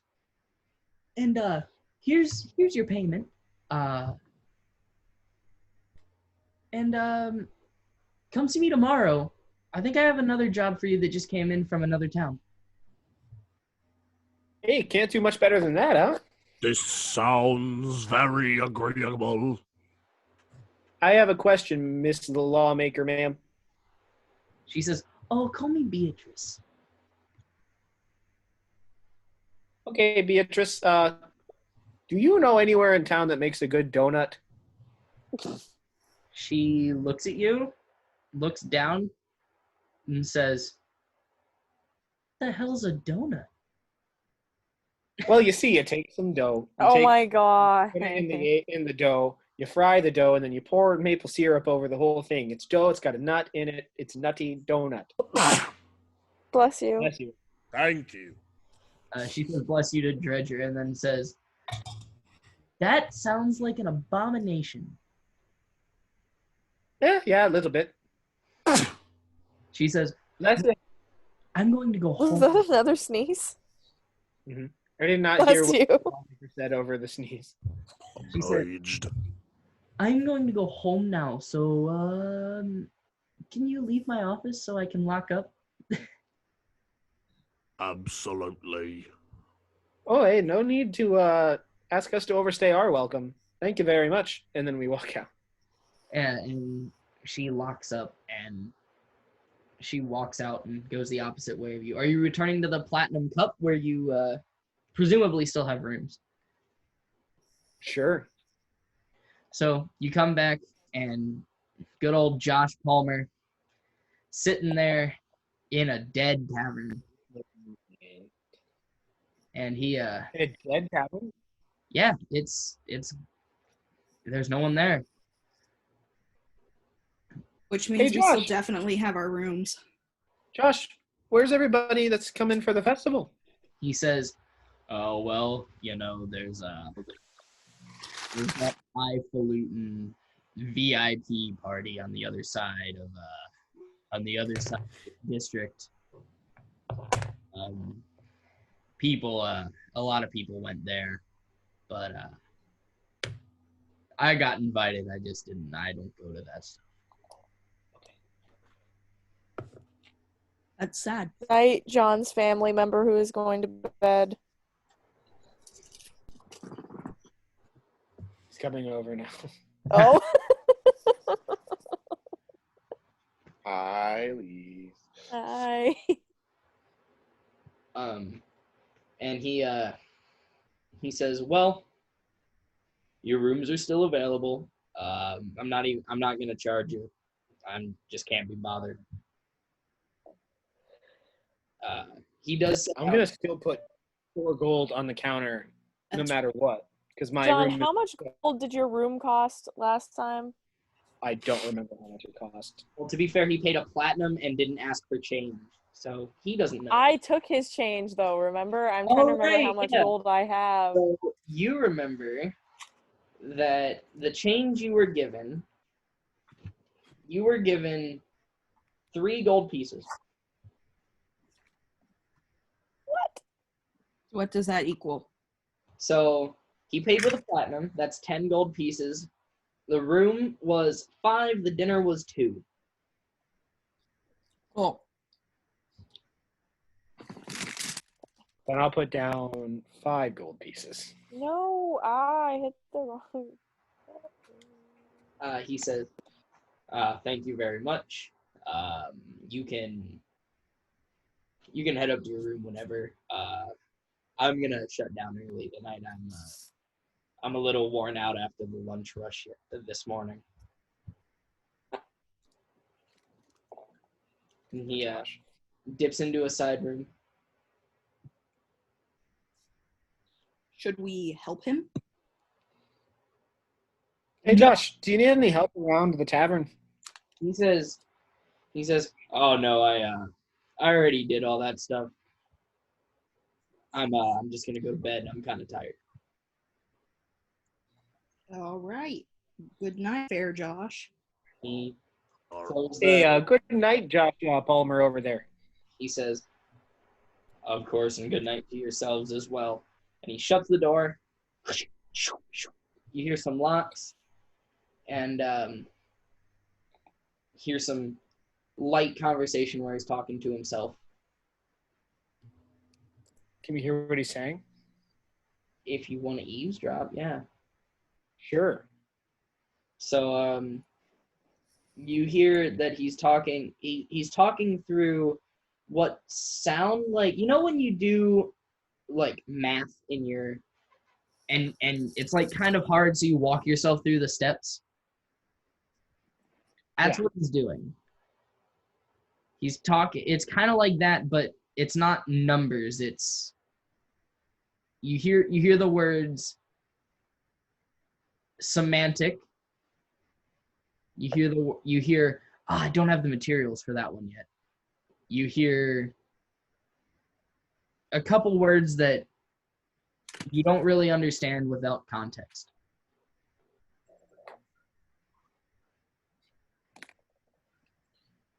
Well, my fine adventuring pals, there's some food up in my room if you guys want some dinner, and I'm gonna go to bed.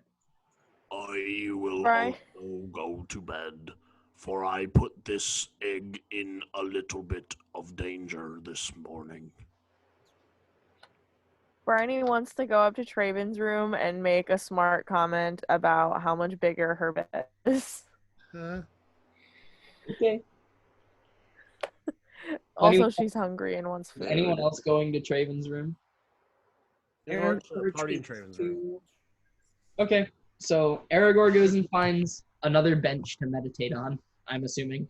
I had a room last night, by the way. You did? Yeah, I did. Yeah, Well, on the first floor. Oh, yeah. You're right. Yeah, sure. I'll stay on a bench. No, you go to your room. And everyone goes to their respective rooms except for Bryony and Traven. Bryony and Traven are up in the penthouse. House. Where's this food you said you had? Hey, it's over there. There's some fruit in a basket over on that table. I'm not really sure why, but there you go. He walks over and takes an apple and looks around the room and goes, for how much money you paid for this room? My bed share is a lot bigger, and walks back downstairs and munches her apple and takes off her chainmail and goes to sleep. Size So it is. is something that Raven values desperately from his culture. And he looks at his bed that he had to sleep on in a fetal position. And his eyes knit. And he goes bigger and gets into bed and goes to bed. And as you guys sleep with your various dreams, that's where we'll leave off tonight. And just so you know, you have reached the level 2 milestone. That's epic. I don't So, know what it means. You New level up. spells. yes, so you guys, having adventured together, you are now, you fall asleep feeling more comfortable with one another. Feeling, like you could probably deal with this party of new friends for a while. And with that, that is going to be where you guys feel uncomfortable to show the next step of your own. Well, I'm sure it's a really speech, but it's cutting out every 5 seconds. It sounds Basically, you feel more able to deal with your friends, your newfound friends, and overnight you get rested, you feel like you got stronger. So do the things you need to do for level 2 and then come back next week. It's just throw your hit dice for HP increase, right? Yeah. Reroll ones, because that would suck. That would suck. And I'm gonna see how much What? of my current hit points. What